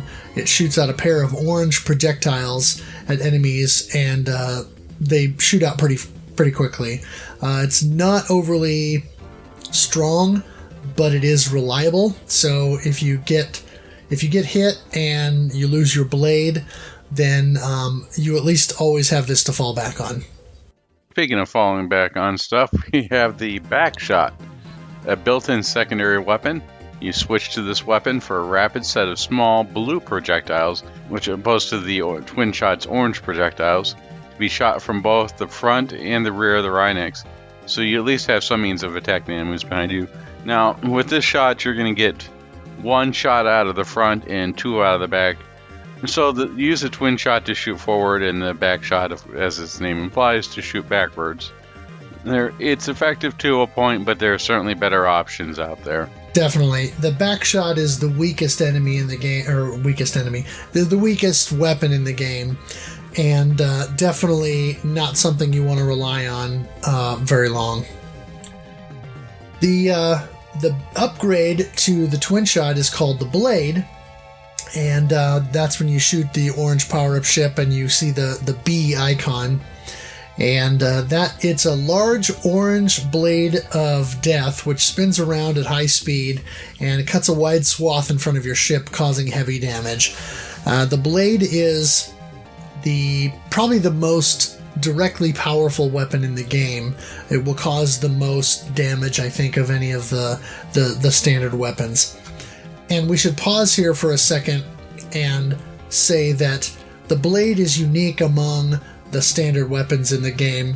One thing we haven't mentioned up to this point is when you shoot enemies with your weapons, standard popcorn enemies and things like that will just get destroyed. But any enemy that takes more than a couple of shots, there's a damage indicator that you can see when you shoot that enemy. And so with most of the weapons like the twin shot or the freeway or things like that, you can see these little explosions at the point of impact of your weapon. If those little explosions are blue, you're not damaging it. If those little explosions are orange, you're damaging it. So that's the weak point that you want to hit. The blade, however, does not have any of that. So you kind of have to know where the weak points are by trying out the other weapons and seeing where they are, or just hoping that because of the blade's sheer size and the amount of real estate, so to speak, that it covers, that you're going to hit a weak point when it's impacting the enemies. Alright, we're going to move next to the upgrade for the back shot, which is known as the railgun. This keeps a small projectile firing forward, but your rear cannons get upgraded to pretty large lasers that deal damage, far more damage than the original configuration. This is really what you want to have if you're firing back, especially to take out that boss and the boss of Air Raid and to try and deal with that snake and strike. These really should be your default backwards facing weapons. Yeah, they're pretty powerful. I guess it's like in Gradius if you're going from the regular shot to laser on there. It's definitely an upgrade. Oh yeah. Next up is the snake, and much like the railgun, your ship will retain a small forward cannon for frontal assaults, but then you begin to lob destructive bombs outward from the top and bottom of your ship, and the resulting explosions will crawl along the ceiling or the ground or on any surface that they impact for big damage. So think of it like, again, you mentioned Gradius. I know there's at least one type of kind of like photon torpedo in that, or there are a number of other shmups over the years that do it, but you have a bomb or a missile that will shoot down toward the ground, and then when it hits, then it creates a chain reaction of explosions that kind of go along the ground for a little bit, and it's the same thing with the snake. Yeah, it's almost like a cluster bomb there. Yeah.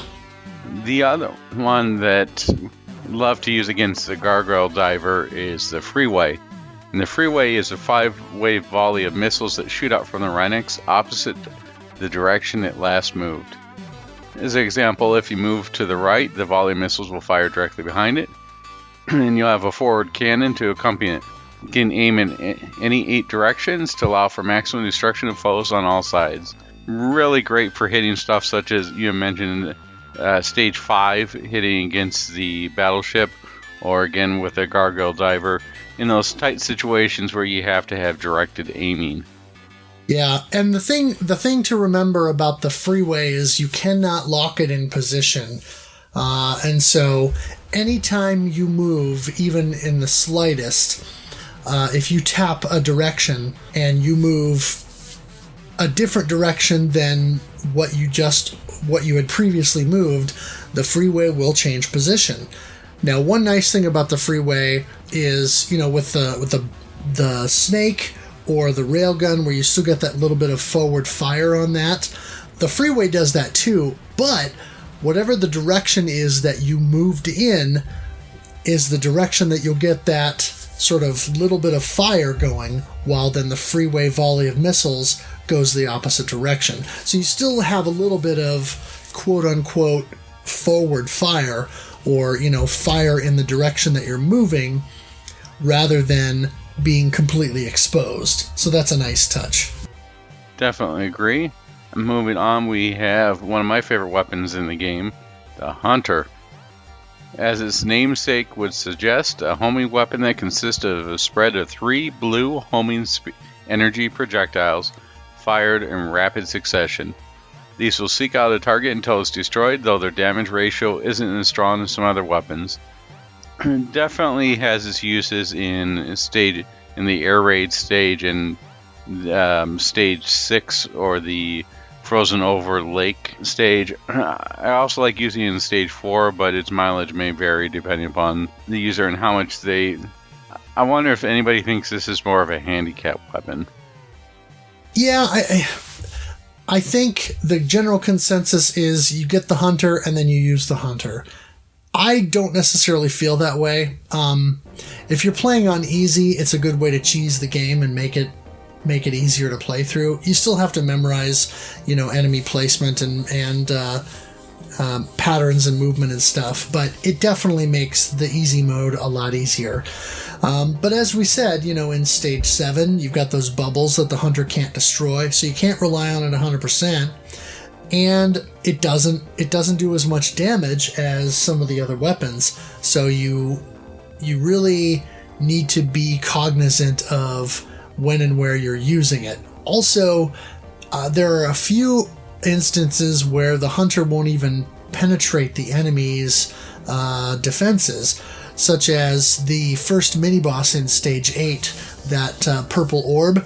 One of its attacks is where it sort of splits into 4 pieces and opens up just a little bit, so it can shoot a volley of 4 lasers out. The Hunter won't penetrate that. And so if you're trying to use that weapon to fight that mini-boss, it's going to take you a lot longer. So there are times when the hunter is not the preferred weapon, or shouldn't be. Also, of course, we've been talking about them. There are 1-ups. And so you can earn extends through score, but then there are also 1-up icons littered throughout the different stages.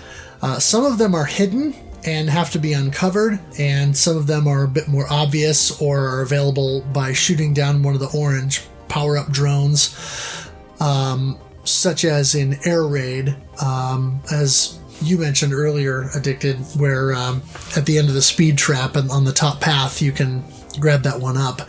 But good example of a hidden 1-up is at on stage 5 at the front of the nose of the battleship. If you shoot that area right in front of the nose, you'll uncover a 1-up. Yeah, the only place I can think of that don't have it, at least I'm assuming on normal difficulty here, but is Ruin. And then there will be, let's see here, stage 5 has one, stage 6 has one, stage 7 has one, stage 8 has one. I'm not sure, stage 9 has one up in the upper left-hand corner. Right. So, with the exception of Ruin in the last stage, I think, which is basically just a boss battle, I think all of them have them. Yeah, and it is possible, let's see, there is a 1-up right before you go to the last boss. Okay. And I want to say, if you're milking the sentry ship and cannon, there's a possibility that one of the power-up drones may drop another 1-up. So the game is pretty liberal with its 1-ups. You can do pretty good. Obviously, the general idea is to stock up as many ships as you can earlier, so that way when you finally get over to Biobase or Stage 8, you have a bit of a buffer. Right. Okay, moving on to one of the most useful items in the game, the shield.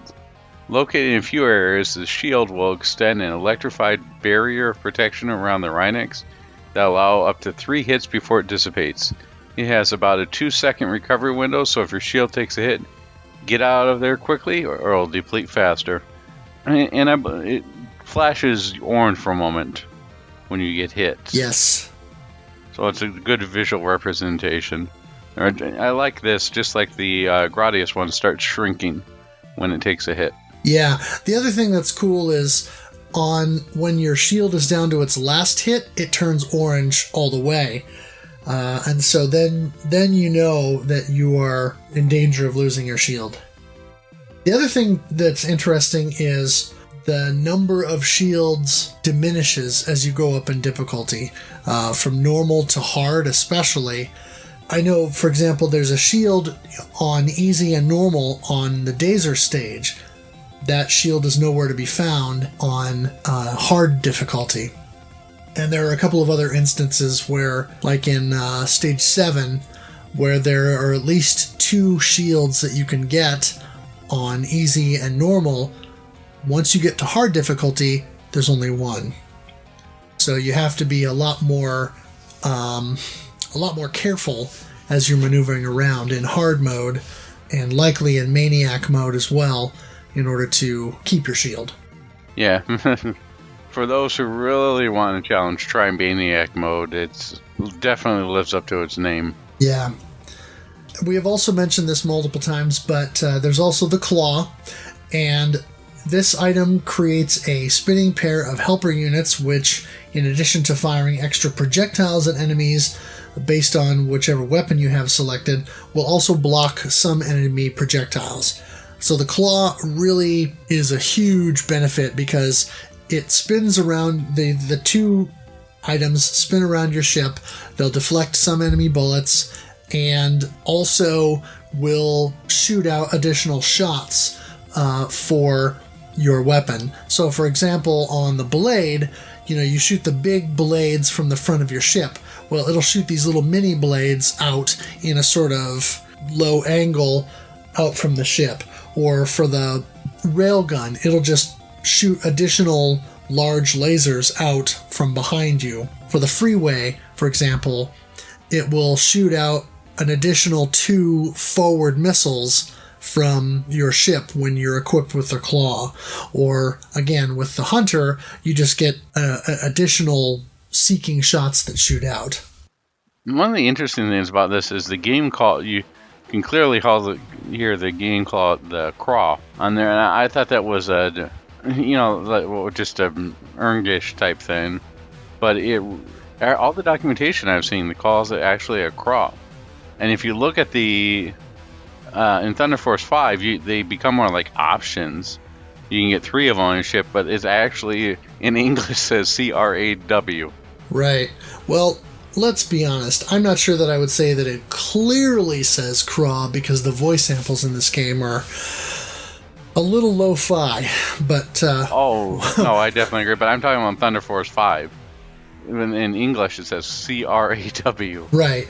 Yeah, and that's a weird sort of translation thing, because I think in the manual for Lightning Force it says claw, but yeah, in different locations it says craw. So it is a little bit weird, and I'm not sure which is official, whether it's claw or craw. It makes me think of I'm dating myself here a little bit, but it makes me think of what was that show on Nick at Night with Agent 86? I can't remember. Anyway, one of the people in the evil organization was called the Claw, but the guy, and it was Get Smart, and the guy he would always call him the Craw, and of course this guy had a heavy accent, and so he would try to say not craw, claw, but the way he said it there was very little distinction between the two, and so it was sort of a running joke in the show.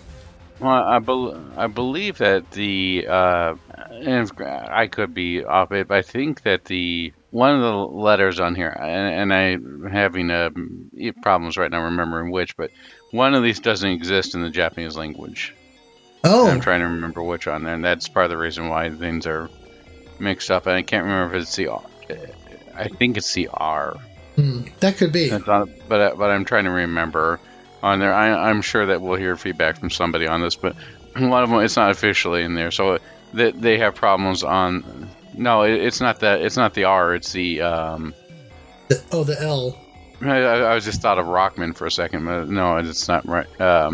One of them, it's definitely not in there. So that I believe is the reason why they have a little bit of mistranslation. But you're right with the voice samples on there.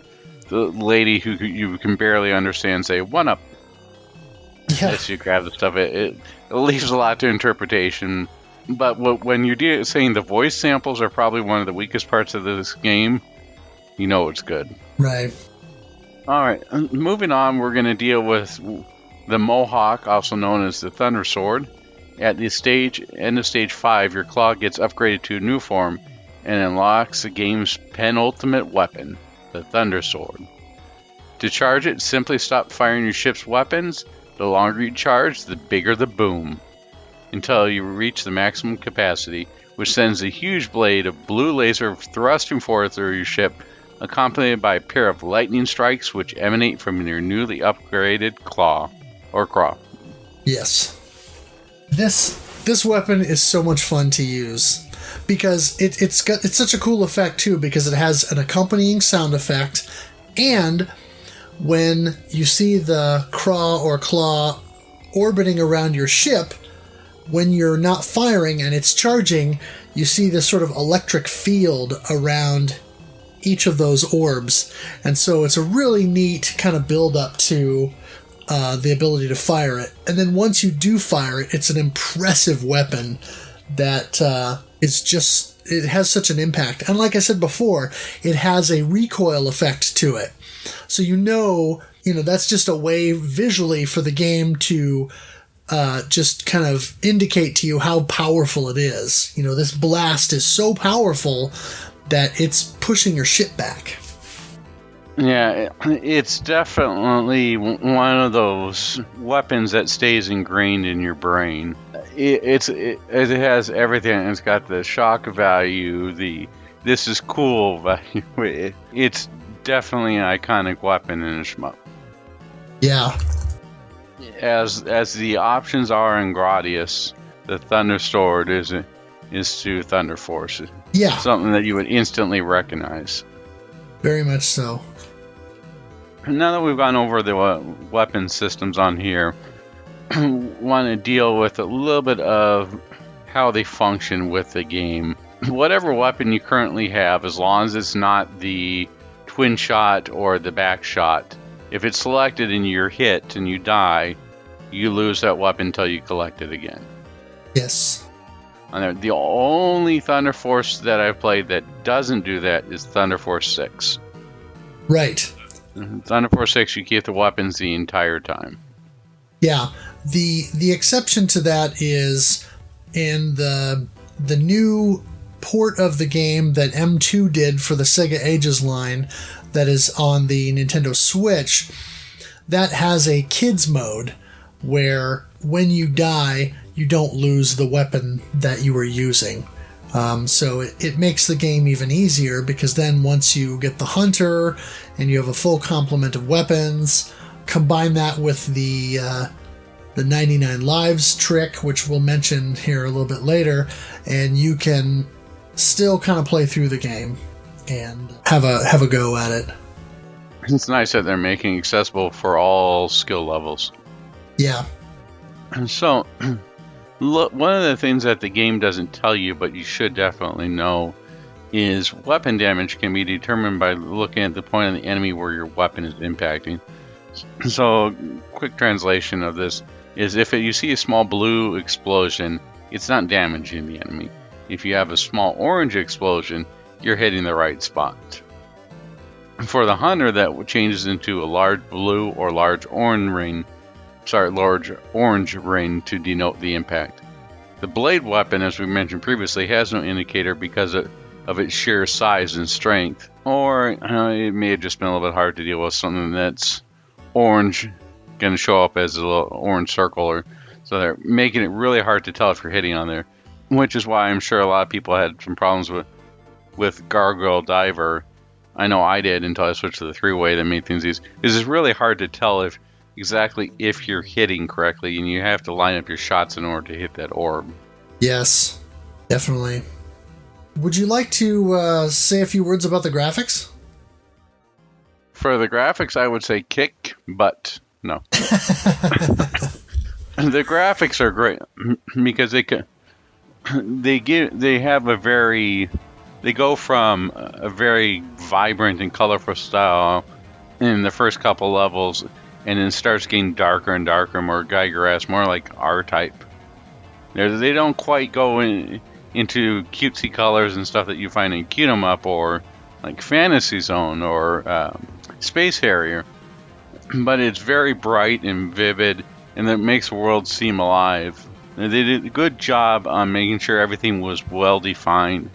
For example, in a lot of the riding games, you're going, where'd that bullet come from? Because it's either the background's moving too fast and you're having trouble, or it sort of blends in with the rest of the game. You really don't have that here. Right. Yeah. Everything is well defined. Everything is colorful, and there's enough contrast in between bullets and backgrounds and things like that to where your death in the game should be your fault because of all the visual cues. Once, of course, you've learned the layouts and the enemy placement and patterns and things like that, death in the game should be your fault from a graphics standpoint, because you should be able to see what's happening and what's coming after you. One of the things that Thunder Force is known for is its parallax scrolling, as you mentioned before with the lava in Thunder Force 3. And this game definitely takes it up a notch. I love the multiple layers on there, especially with you start with Strite on there. You can get that nice effect of the clouds and the water is going through. Beautiful and really well done. The sand blowing effect in Dazzler is great. Just watching it blow across the dunes. The parallax and lighting in Air Raid is great. I especially like the part where the through probably about midway through the stage when the turrets were targeting you and the bullets the sprite scaling that was going on. Yeah. The Starfield parallax, as we mentioned earlier in stage 5, is definitely a highlight. The boss recoloring on the fly in Volbados, the lava effects on stage 7 and Desvio, those are really well done. Not quite as impressive as the Thunder Force 3, but still pretty well done.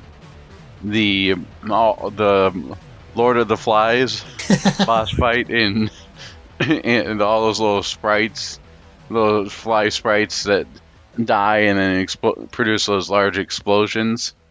The screen filling bosses, we're dealing with the giant enemy crab on the end of stage 9. Or even the giant game of Pawn that you played at the two last bosses for the giant android, and then of course the giant flying / crawling mech at the very end. And the glowing effect on the last boss is very well done. Especially gives you a good job of letting you know that it's taking damage. Are there any other highlights that you like to mention? I think you hit the high points. One thing I would mention is that's kind of a neat thing too, is going back to the boss recoloring in Volbados. That is actually how it cues you as to when you can deal damage to it. Because when you first start out, the boss is sort of this greenish blue color, and when it closes the sort of tines of its trident and turns red, that's when you can deal damage to it. And so it does that a handful of times during the course of the boss fight.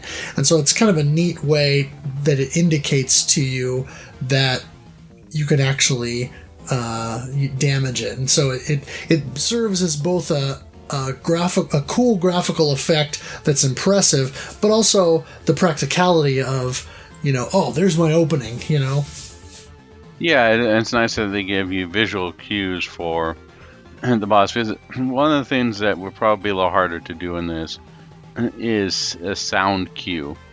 Because you've got, with the soundtrack that's going on, everything else, you have explosions going on. It would be really hard to get that nice, all right, listen for the metallic thunk. That means that you're hitting the boss. Right. So they had to do something else with this. Yeah. Well, speaking of metallic thunk, that segues us nicely into talking about the sound and the music. And the soundtrack was composed by 3 individuals at Technosoft: Toshiharu Yamanishi, Naosuke Arai, and Takashi Yoshida. And the way that they're billed in the credits sequence at the end of the game lists them as Funky Soronen, Omen, and Yonkor Matai. I'm not sure what the significance of those nicknames are, but we've already mentioned that this game has a brilliant soundtrack. There are 48 total pieces of music in the game, from the intro music, Lightning Strikes Again, to, of course, as we mentioned before, the iconic Metal Squad theme from Stage 8, and the nearly equally iconic Stand Up Against Myself, which is the credit roll theme. Now, 10 of the 38 pieces of music in the game are actually extra, and they're unused during the regular game. Once you beat the game on any difficulty level, you unlock those, and then when you go into the options menu and into the sound test, then you can choose any one of those 10 additional tracks, or known as omake tracks. And they're not named, they're just labeled as omake 1 through 10. The music in the game is an interesting mix of kind of synthesized hard rock and heavy metal, and also a lot of very electronic music and some different moody things in there. There are a couple of recurring songs or themes from earlier games that return. The game over music, or dead end as it's called, returns from Thunder Force 2 and 3. And then also a piece called Tan Tan Ta Ta Ta Tan is briefly played in Thunder Force 2 as you're starting a stage, but you only hear a couple seconds of it, whereas in Thunder Force 4, you get a fully fleshed out version that is the music that plays at the stage select screen. And so that is kind of a neat thing that they did by bringing back some of the older music.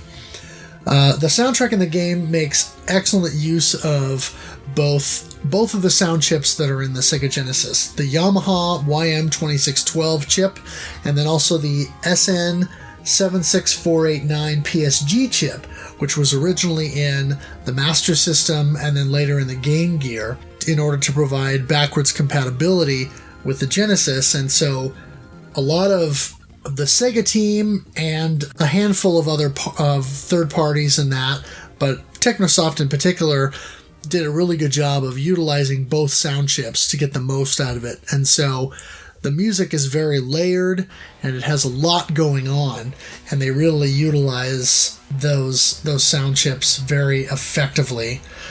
Sound effects are generally quite good, with some good explosions. However, the voice samples, as we've mentioned, are a very, very low quality. Even lower quality than what you would find in Thunder Force 3, and they sound very scratchy and garbled. They're not quite as bad as what you get in Thunder Force 2, but they're definitely bad. I remember when I was a kid playing this game, when you would get the blade power-up. Now I can hear it more clearly that it says blade. Blade! But when I was a kid, it almost sounded like she was saying rogue. And so I was like, what the heck is rogue? One thing I want to add in here real quick is Technosoft definitely did not use gems. Are you familiar with gems? Yes. Can you spell it out? That's just GEMS.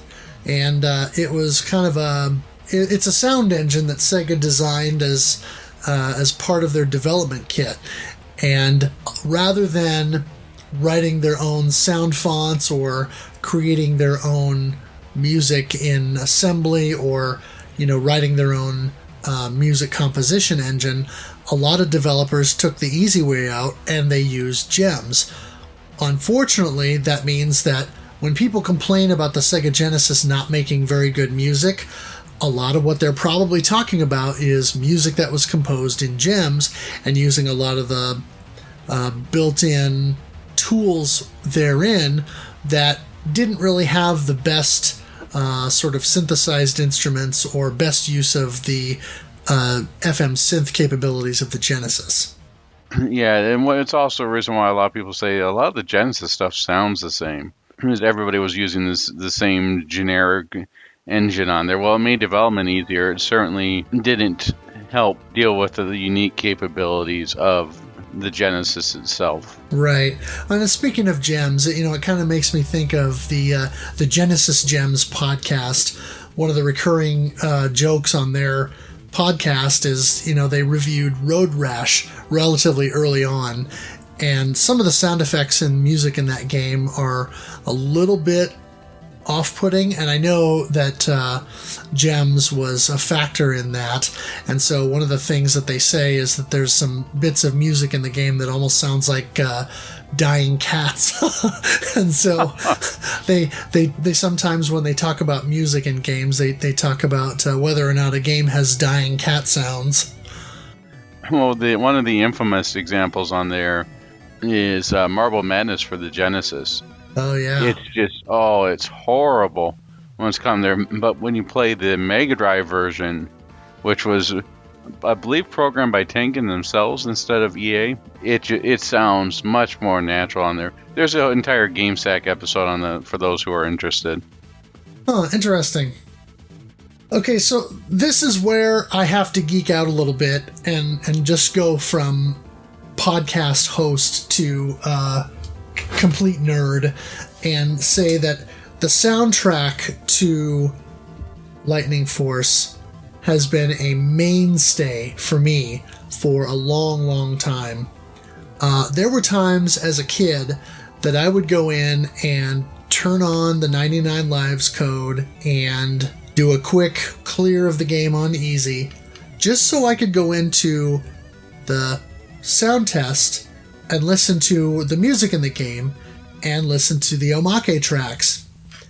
And as a young adult, with my first computer that I owned and paid for with my own money, I did this crazy thing where I used my Model 1 Genesis, since it has the headphone jack on it, to line that out to the sound card on my computer. I beat the game, and then I captured all the music from the game onto my computer and recorded it to WAV files. Then, because this was back in the late 90s, and we didn't have things like MP3s and lots of storage and stuff like that, I had to take and down-convert those WAV files to, I don't remember what format it was, but it was something, a lossy format, and put those on an iOmega zip disk, those old zip drives, 100 meg disks or whatever, and I copied those over. Then I took them to the office with me at my first real job and copied them to my computer there, reconverted them to WAV files because we had a CD burner at the office. It was one of those external SCSI CD burners that would kick out a little special tray that you would pull out, and then you would flip up the lid and put your CDR in there. And I used that to burn a CD of music from the game. Now, at the time, and I've got this thing in my hands right now because I still have it, it was the older 650 meg CD format, not the current that you would buy today that has 700 megs. So it only holds 74 minutes of music. And so this does not contain the entire soundtrack. I'm missing, I think, 1 or 2 of the omake tracks. I also left off the game over music and something else to basically fit it all in here. But this CD is packed with most of the music from the game, and I mean, I went all out. I used Photoshop, and I used the Genesis emulator to play the game and capture screenshots. So I've got the title screen of the game on here, and then I've got Quest for the Dark Star that I photoshopped with this flame effect, and then the back of the CD has all these song titles that I made up for the tracks in the game, and then screenshots behind it showing some of the different levels. So I mean, I'm looking here, and I've got Air Raid, and I've got Dazer, and I've got Stage 6, and I've got the Battleship. So I completely nerded out on this and made this custom CD for me to listen to, and I still have it.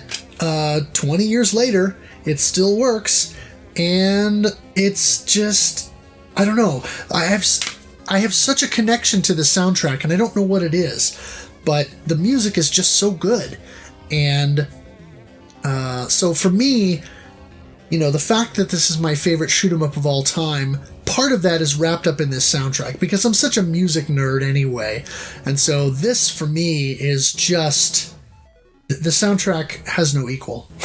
I really like the soundtrack, and seeing that it's coming from Data Disc, it may be I told myself I wouldn't do anything as far as video games on vinyl, because I need another collection, like I need a hole in it. But this may actually be one that I do own, because this definitely kicks some butt. Oh yeah, on there, and definitely does Little Fro proud. Yeah, when I saw the announcement that Data Discs was going to do the Thunder Force 4 soundtrack, first of all, a year or a year and a half ago, when they started really releasing these soundtracks, and it was all Sega stuff, and I tweeted them or emailed or something, and I said, Thunder Force 4, do Thunder Force 4. And, their response to me was, well, maybe, we can look into that for the future. Well, they're making my wish come true, and I am stoked about this. And you can bet your bottom dollar that whatever time this goes on sale, I will be refreshing the page of their website until I can get in and put in a pre-order for the limited edition vinyl, whatever the color pattern is or whatever it is, so that I can have this thing to spin, because I just love this soundtrack. I mean, I had this blog that I wrote years ago that I did music reviews and stuff like that. Well, I kind of started doing this treatise on Lightning Force and why I love this game so much. And I actually did this thing where I took all these song titles that I created for these things before I actually knew what their official titles were. And I did this walkthrough of all these songs and made this table on my blog where I put down my original title for the song that I made up, and then the actual title for the song, and then what area or screen or portion of the game that corresponds to. I have such a connection to this soundtrack, and so I'm so glad to see that Data Discs is going to do this. And I own most of their catalog of video game vinyl already, and they've done such good work with some of these soundtracks, and so I'm really hoping that they do this one right and, you know, give us the extra artwork and really make this sound just excellent. Well, I've got a challenge for you then.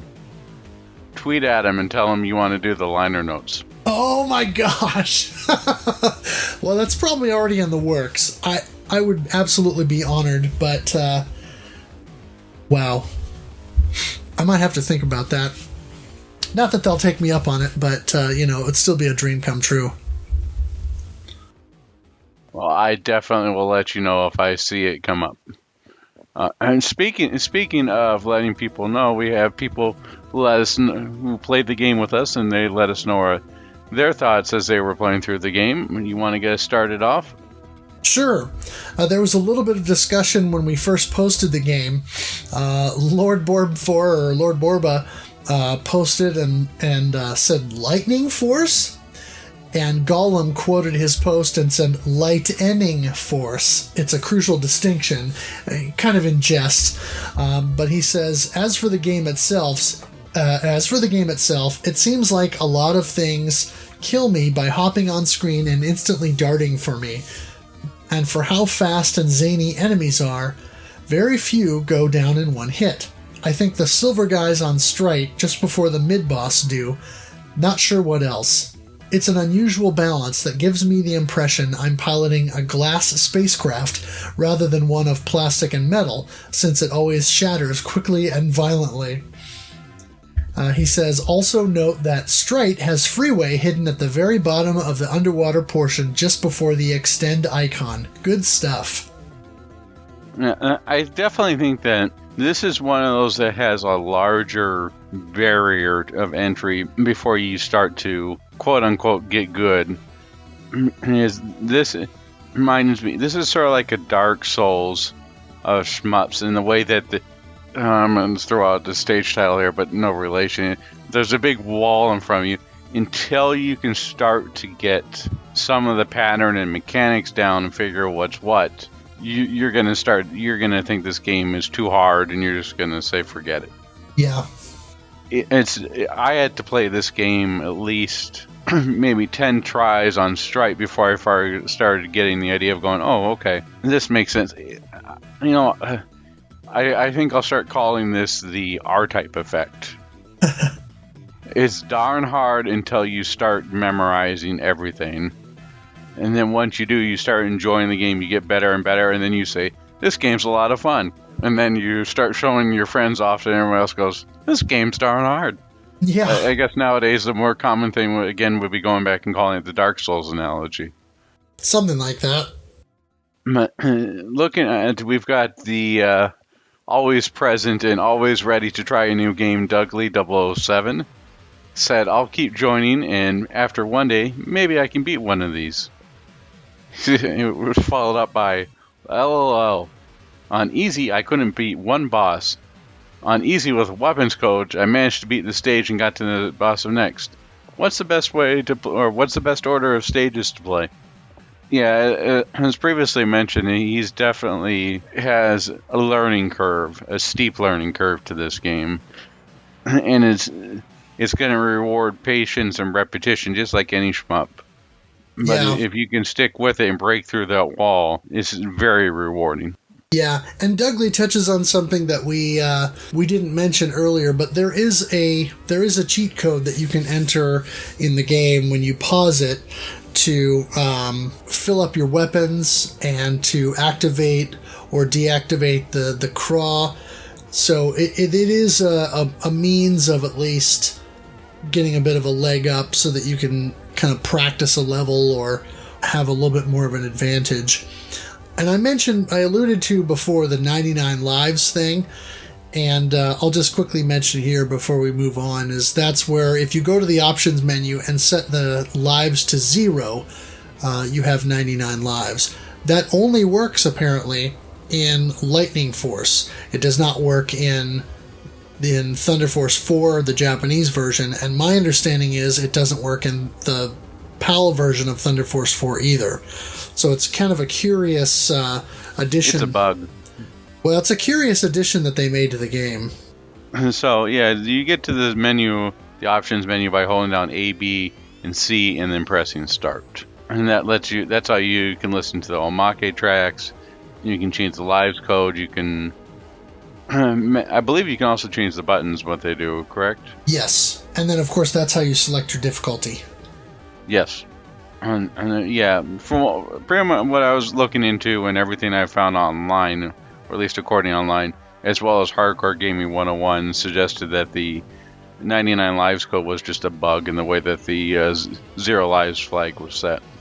Oh, interesting. So that would make sense in the Japanese version and the, especially with the PAL version, that bug was fixed. Huh. Crabmaster 2000 said, I played a lot of this a few months back and got to stage 8 a few times, but was never able to get past that one. I used a bunch of codes this time to see what lay beyond, and I can confidently say I'll never finish this one legitimately. The amount of time it would take me to learn patterns and have a good run to beat those final 2 stages is more than I want to invest. Pretty fun shooter though. Some of the music feels very out of place for the stage it is set in, but then you get to something like stage 8 and you just need to crank up your speakers to 11. The credit music was pretty awesome as well. He also says, I find stages 3 and 4 to be the easiest ones for me to finish with 1 life, and the bosses seem a lot more manageable than in 1 and 2. And I'm assuming that he's playing those on the default order. If you just go to at the stage select screen, if you just press start and have it select the default order. Yeah, we should mention here that Grandmaster is, or was, a musician, and definitely agree with him on the soundtrack there. I wouldn't say that it's not like doesn't, to me at least, overall the soundtrack didn't feel out of place. I didn't feel like it was like smooth jazzed one of the stages, and I thought it had a pretty good soundtrack throughout. But Stage 8, as mentioned with Metal Squad, is just definitely one of those most memorable tracks where you're just going to turn it up and turn your speakers up to 11. Yeah. The first time that I was playing through this, or tried to play through it to legitimately get on the path for a 1cc, I tried it on easy. I didn't use any of the weapons codes, but I tried on easy, so at least I would begin to get an idea of what the boss patterns, or what the patterns in general were. Yeah, nice. Alright, so the next one we have is from Lewis G. It says, okay, I gave this a go tonight, and that bio-based boss ended my game. I'm assuming he's talking about the Lord of the Flies there. Yeah. I thought I had gotten the sword, but I missed it. Assuming that he was referring to, he's probably missing the crawl. Right. By the way, I'm finding it a lot easier to track movement of objects on my Genesis with CRT than on the Switch. Well, that makes sense. With the Switch, you're not going to have slowdown. In the Genesis. In a CRT, you're going to have 0 input lag, and you're going to have the slowdown. Yeah. Interestingly enough, some stuff was happening that I only remember from the Japanese version, like really aggressive enemies and fast missiles in the air raid level. Maybe there's rank? I didn't find anything that would indicate that there was rank, but I wonder if for some reason that he had set it to hard. Well, that's one thing that we haven't touched on so far, and I would like to mention that briefly. There is either rank or some kind of adaptive difficulty. As I was playing the game throughout the month, and especially as I was streaming the game, I noticed that if I reach certain bosses with either a shield or with the blade, they get harder. A good example is on hard difficulty, that sort of blue snake mid-boss in Dazer. If you have a shield, in addition to shooting out those orbs at you, he will shoot this giant spread of bullets out at you. And then on the boss at the end of the level, you got those orbs that spin around him and whatever. And then when you shoot him enough to where those blow away, and then he shoots out the single orb at you that kind of tracks your movement around the screen and bothers you. Instead of shooting out one of those orbs, if you get there with the blade weapon, he'll shoot two of them out, and they start shooting out little fireballs at you. So it becomes much more difficult in those situations. Interestingly, I'll have to give that a shot. Yeah. So there are certain spots where either rank or just adaptive difficulty based on a couple of criteria, like do you have a shield and do you have the blade? Because the interesting thing is, when you're fighting that boss, if you die and you lose the blade while you're fighting him, at some point those orbs will stop shooting out those little fireballs at you, and once you destroy those two orbs, when he sends out another one, it's just one and it doesn't shoot the fireballs at you. So it's a very interesting kind of adaptive difficulty sort of situation that I never noticed as a kid, but playing it as an adult, streaming it, and kind of talking about the game in real time with people as I'm streaming it really made me take much more notice of some of these things. Alright, moving on to his next post. He says, oh, sorry, this is after he posted his score and says that he died at the wall, but according to him, he believes it was stage 8 or biobase. He says, it says that that level is the wall. I thought biobase was that mini-boss heavy level, and he's right, with Metal Squad, and the wall was the next one. I must have it backwards. Congrats on the 1cc, which he's referring to your 1cc. I've only managed that with continues. I say you do Lightening Force on hard next.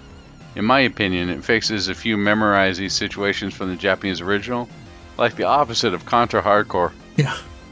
And Contra Hardcore, for those of you who don't know, was allowed for infinite continues with the Japanese version, but the US version, they cut those out and put in limited continues. Supposedly they made a lot of those harder because of the rental market in the United States, but when you're making a game called Hardcore, you need all the help you're going to get, and that game is notoriously difficult. Oh yeah. Moving on to a next post, or a later post. It doesn't quite get into R-type territory, which he's referring to the memorization.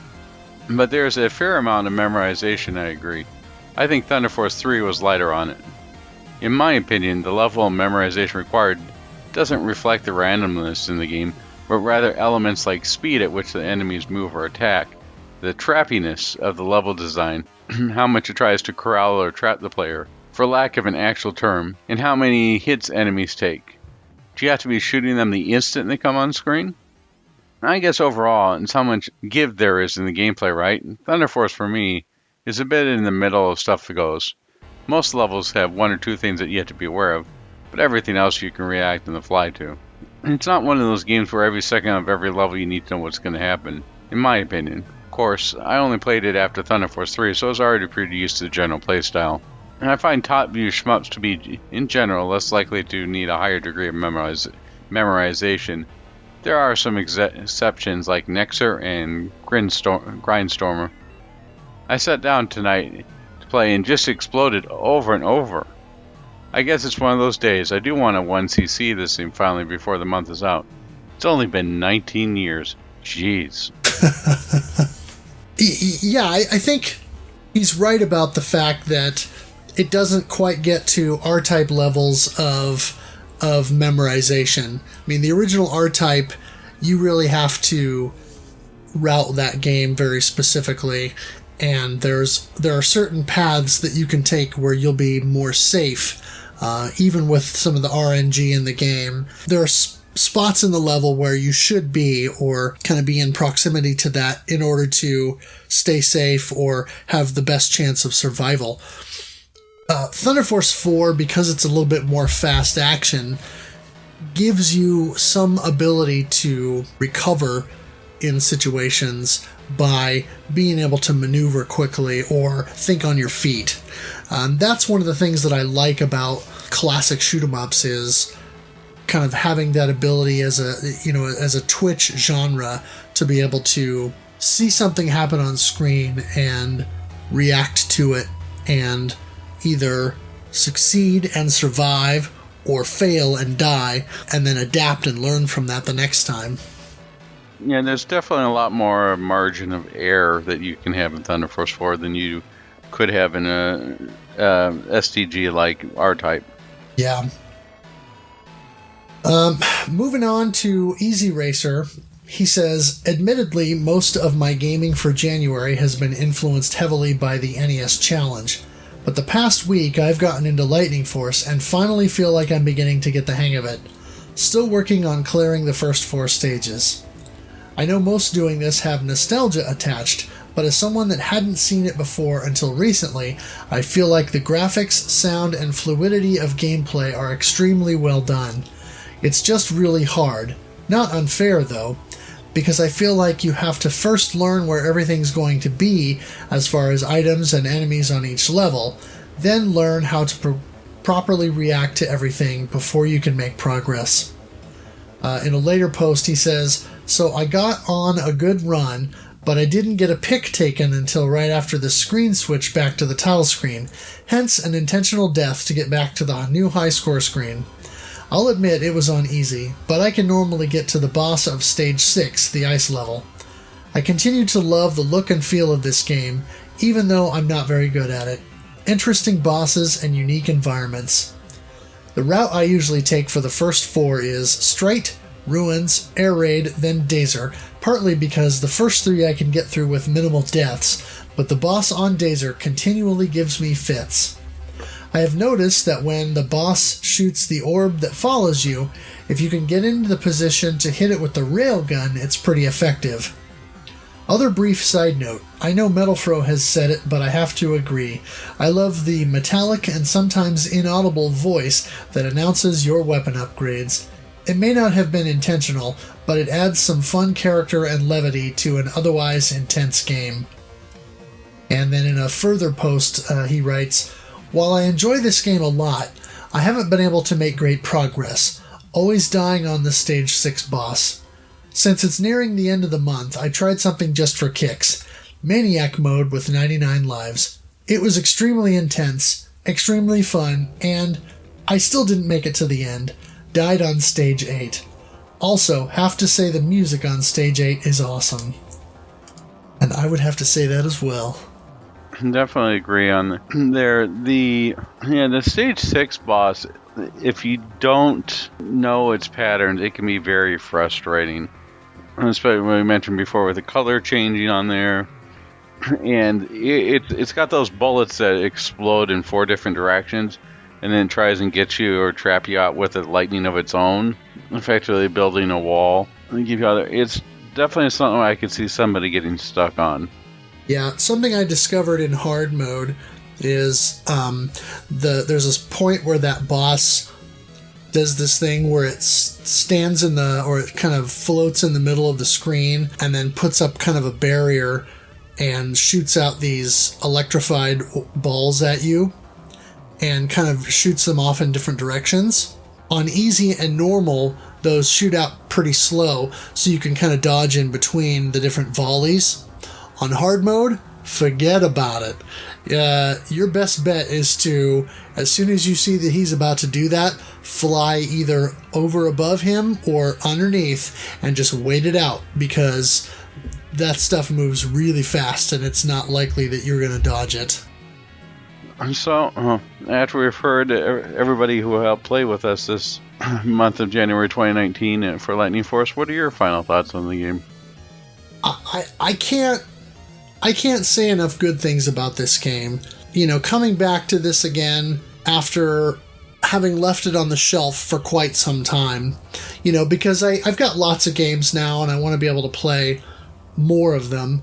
And so this is not one that I pull out quite as frequently. I still listen to the soundtrack all the time, you know, and I have a lot of fond memories of it from childhood, but I don't pull this one out and play it as frequently because I want to focus on other games and play through other games. But I had a lot of fun coming back to this game for the month, and I've got so close now to clearing the game on hard, to clearing Lightning Force on hard, that even though we're moving on to a different game, I still want to put a little bit more time into it and see if I can finally get that clear, because I cleared it on normal, and then I cleared the Japanese version on my Switch on easy, and I know I can do a hard mode clear.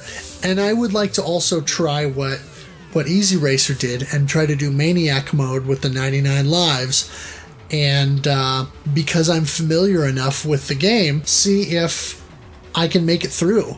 You know, I think that would be fun to do. But I had a lot of fun with this, and it was such a nostalgia trip for me to play this and stream it and, you know, just kind of get back into the groove with some of that muscle memory and just really dive into it again. Excellent. I definitely had heard of its legacy, and I had seen a GameStack episode which intrigued me enough to take a quick look at the Thunder Force series. I had picked up this game for, I think it was like $8 back in 2007. So I was curious and had given it a shot, but I was never that good at it. So I had to break through my own barriers and get good at this game, and definitely glad I did. Almost everything that you can say about this game is done very well. The graphics, the sound, the presentation, the controls are spot on. I didn't have any points where I felt that any of the deaths were due to anything with the game, which is a lot to be said for some of these shoot 'em ups. Definitely loved it overall. Very well done. The only part that really stuck with me and made me go, what's happening here, was probably the ending. I didn't get the point where the guy was sniffing the girl's hair. I know they were supposed to be embracing, but it looked like a Tress Effects, or not Tress Effects. Too much video card talk. Like a Suave commercial. What you like? They finished Save the Galaxy, and he's like, "What you do to your hair? It smells beautiful. It smells wonderful." You're thinking like Tresemme or something? Tresemme, yes, not Tresemme. I'm sorry, I've been doing too much video card stuff lately. But I mean, aside from the kooky endings on there, which are endearing in their own way, it's a very well done game, done by competent developers who had put in a lot of time learning what worked and what doesn't. And it's a testament to the series as a whole. And at the end of the series on this, it would have been great. I do like some of the sequels, and I hope that we revisit them. But I would like to try out Thunder Force 3 before we go any further on there. Yeah, I think that's probably a good plan. We'll have to make note of that for a future playthrough. Sounds good to me. Speaking of future playthroughs, what's coming next? Well, this month, in February 2019, we are playing Zanak. Of course, there is the NES version, which most of us are probably familiar with. It was also released on the Famicom Disk System in Japan, and it also received a version on the MSX computer.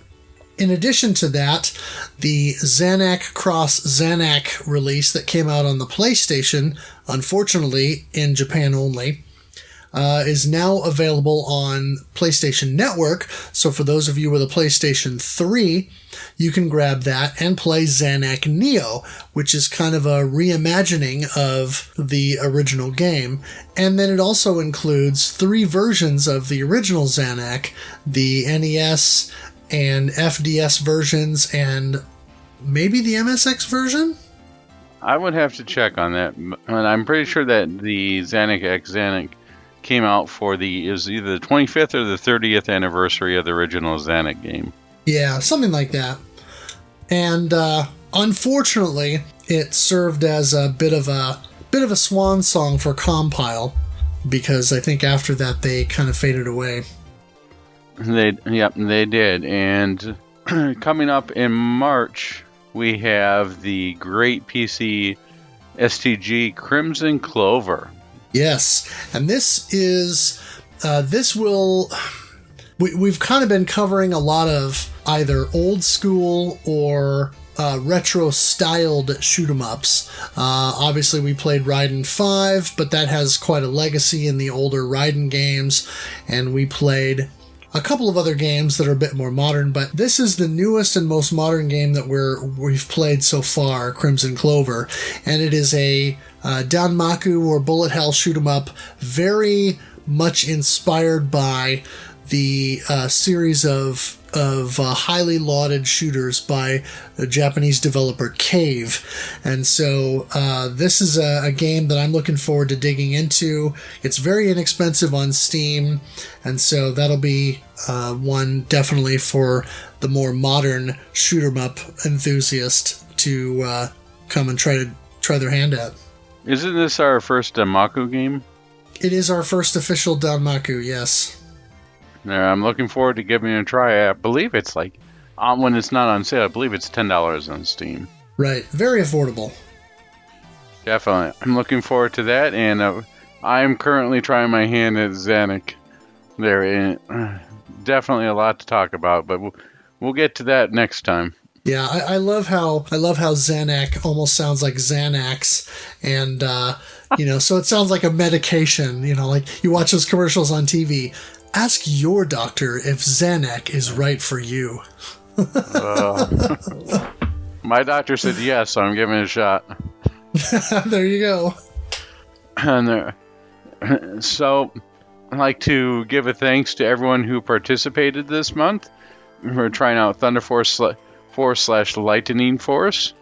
I'd like to give a shout out to Sarah Flash of Studio Muttprints for the logo. Speaking of that logo, we now have shirts that are based upon there.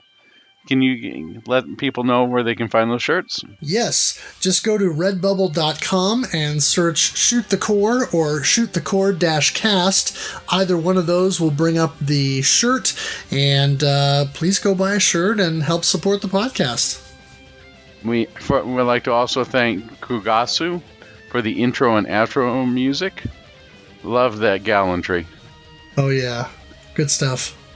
I'd also like to thank the members of RO Gen who followed us through this playcast. The members of RO Generation and the members of the playcast, as well as those who played through for the RF Gen Shmup Club of January 2019. I'd like to mention one more time, if you love the NES, to check out the 2019 RF Gen NES Challenge. And don't forget that a certain somebody is starting to stream. Yes, I've been streaming all through January, and I'll be streaming pretty much every game that we play on the Shmup Club now, as long as I have the ability to hook up whatever console or platform it is to my computer so that I can stream it. That's what I'm going to be doing. So I streamed a whole bunch of Lightning Force, and now that I've got the capability of doing it, I'll be streaming some Zanac as well. I've already streamed that a couple of times already, and so I'll be doing that in the days and weeks to come. And for sure, we'll be streaming Crimson Clover in March. Sounds great. Is there anybody else you'd like to shout out or thank? No, I think that's it. All right. Well, thanks everybody, and we hope you enjoyed. And we'll talk to you again next time. Yep. Thanks for listening.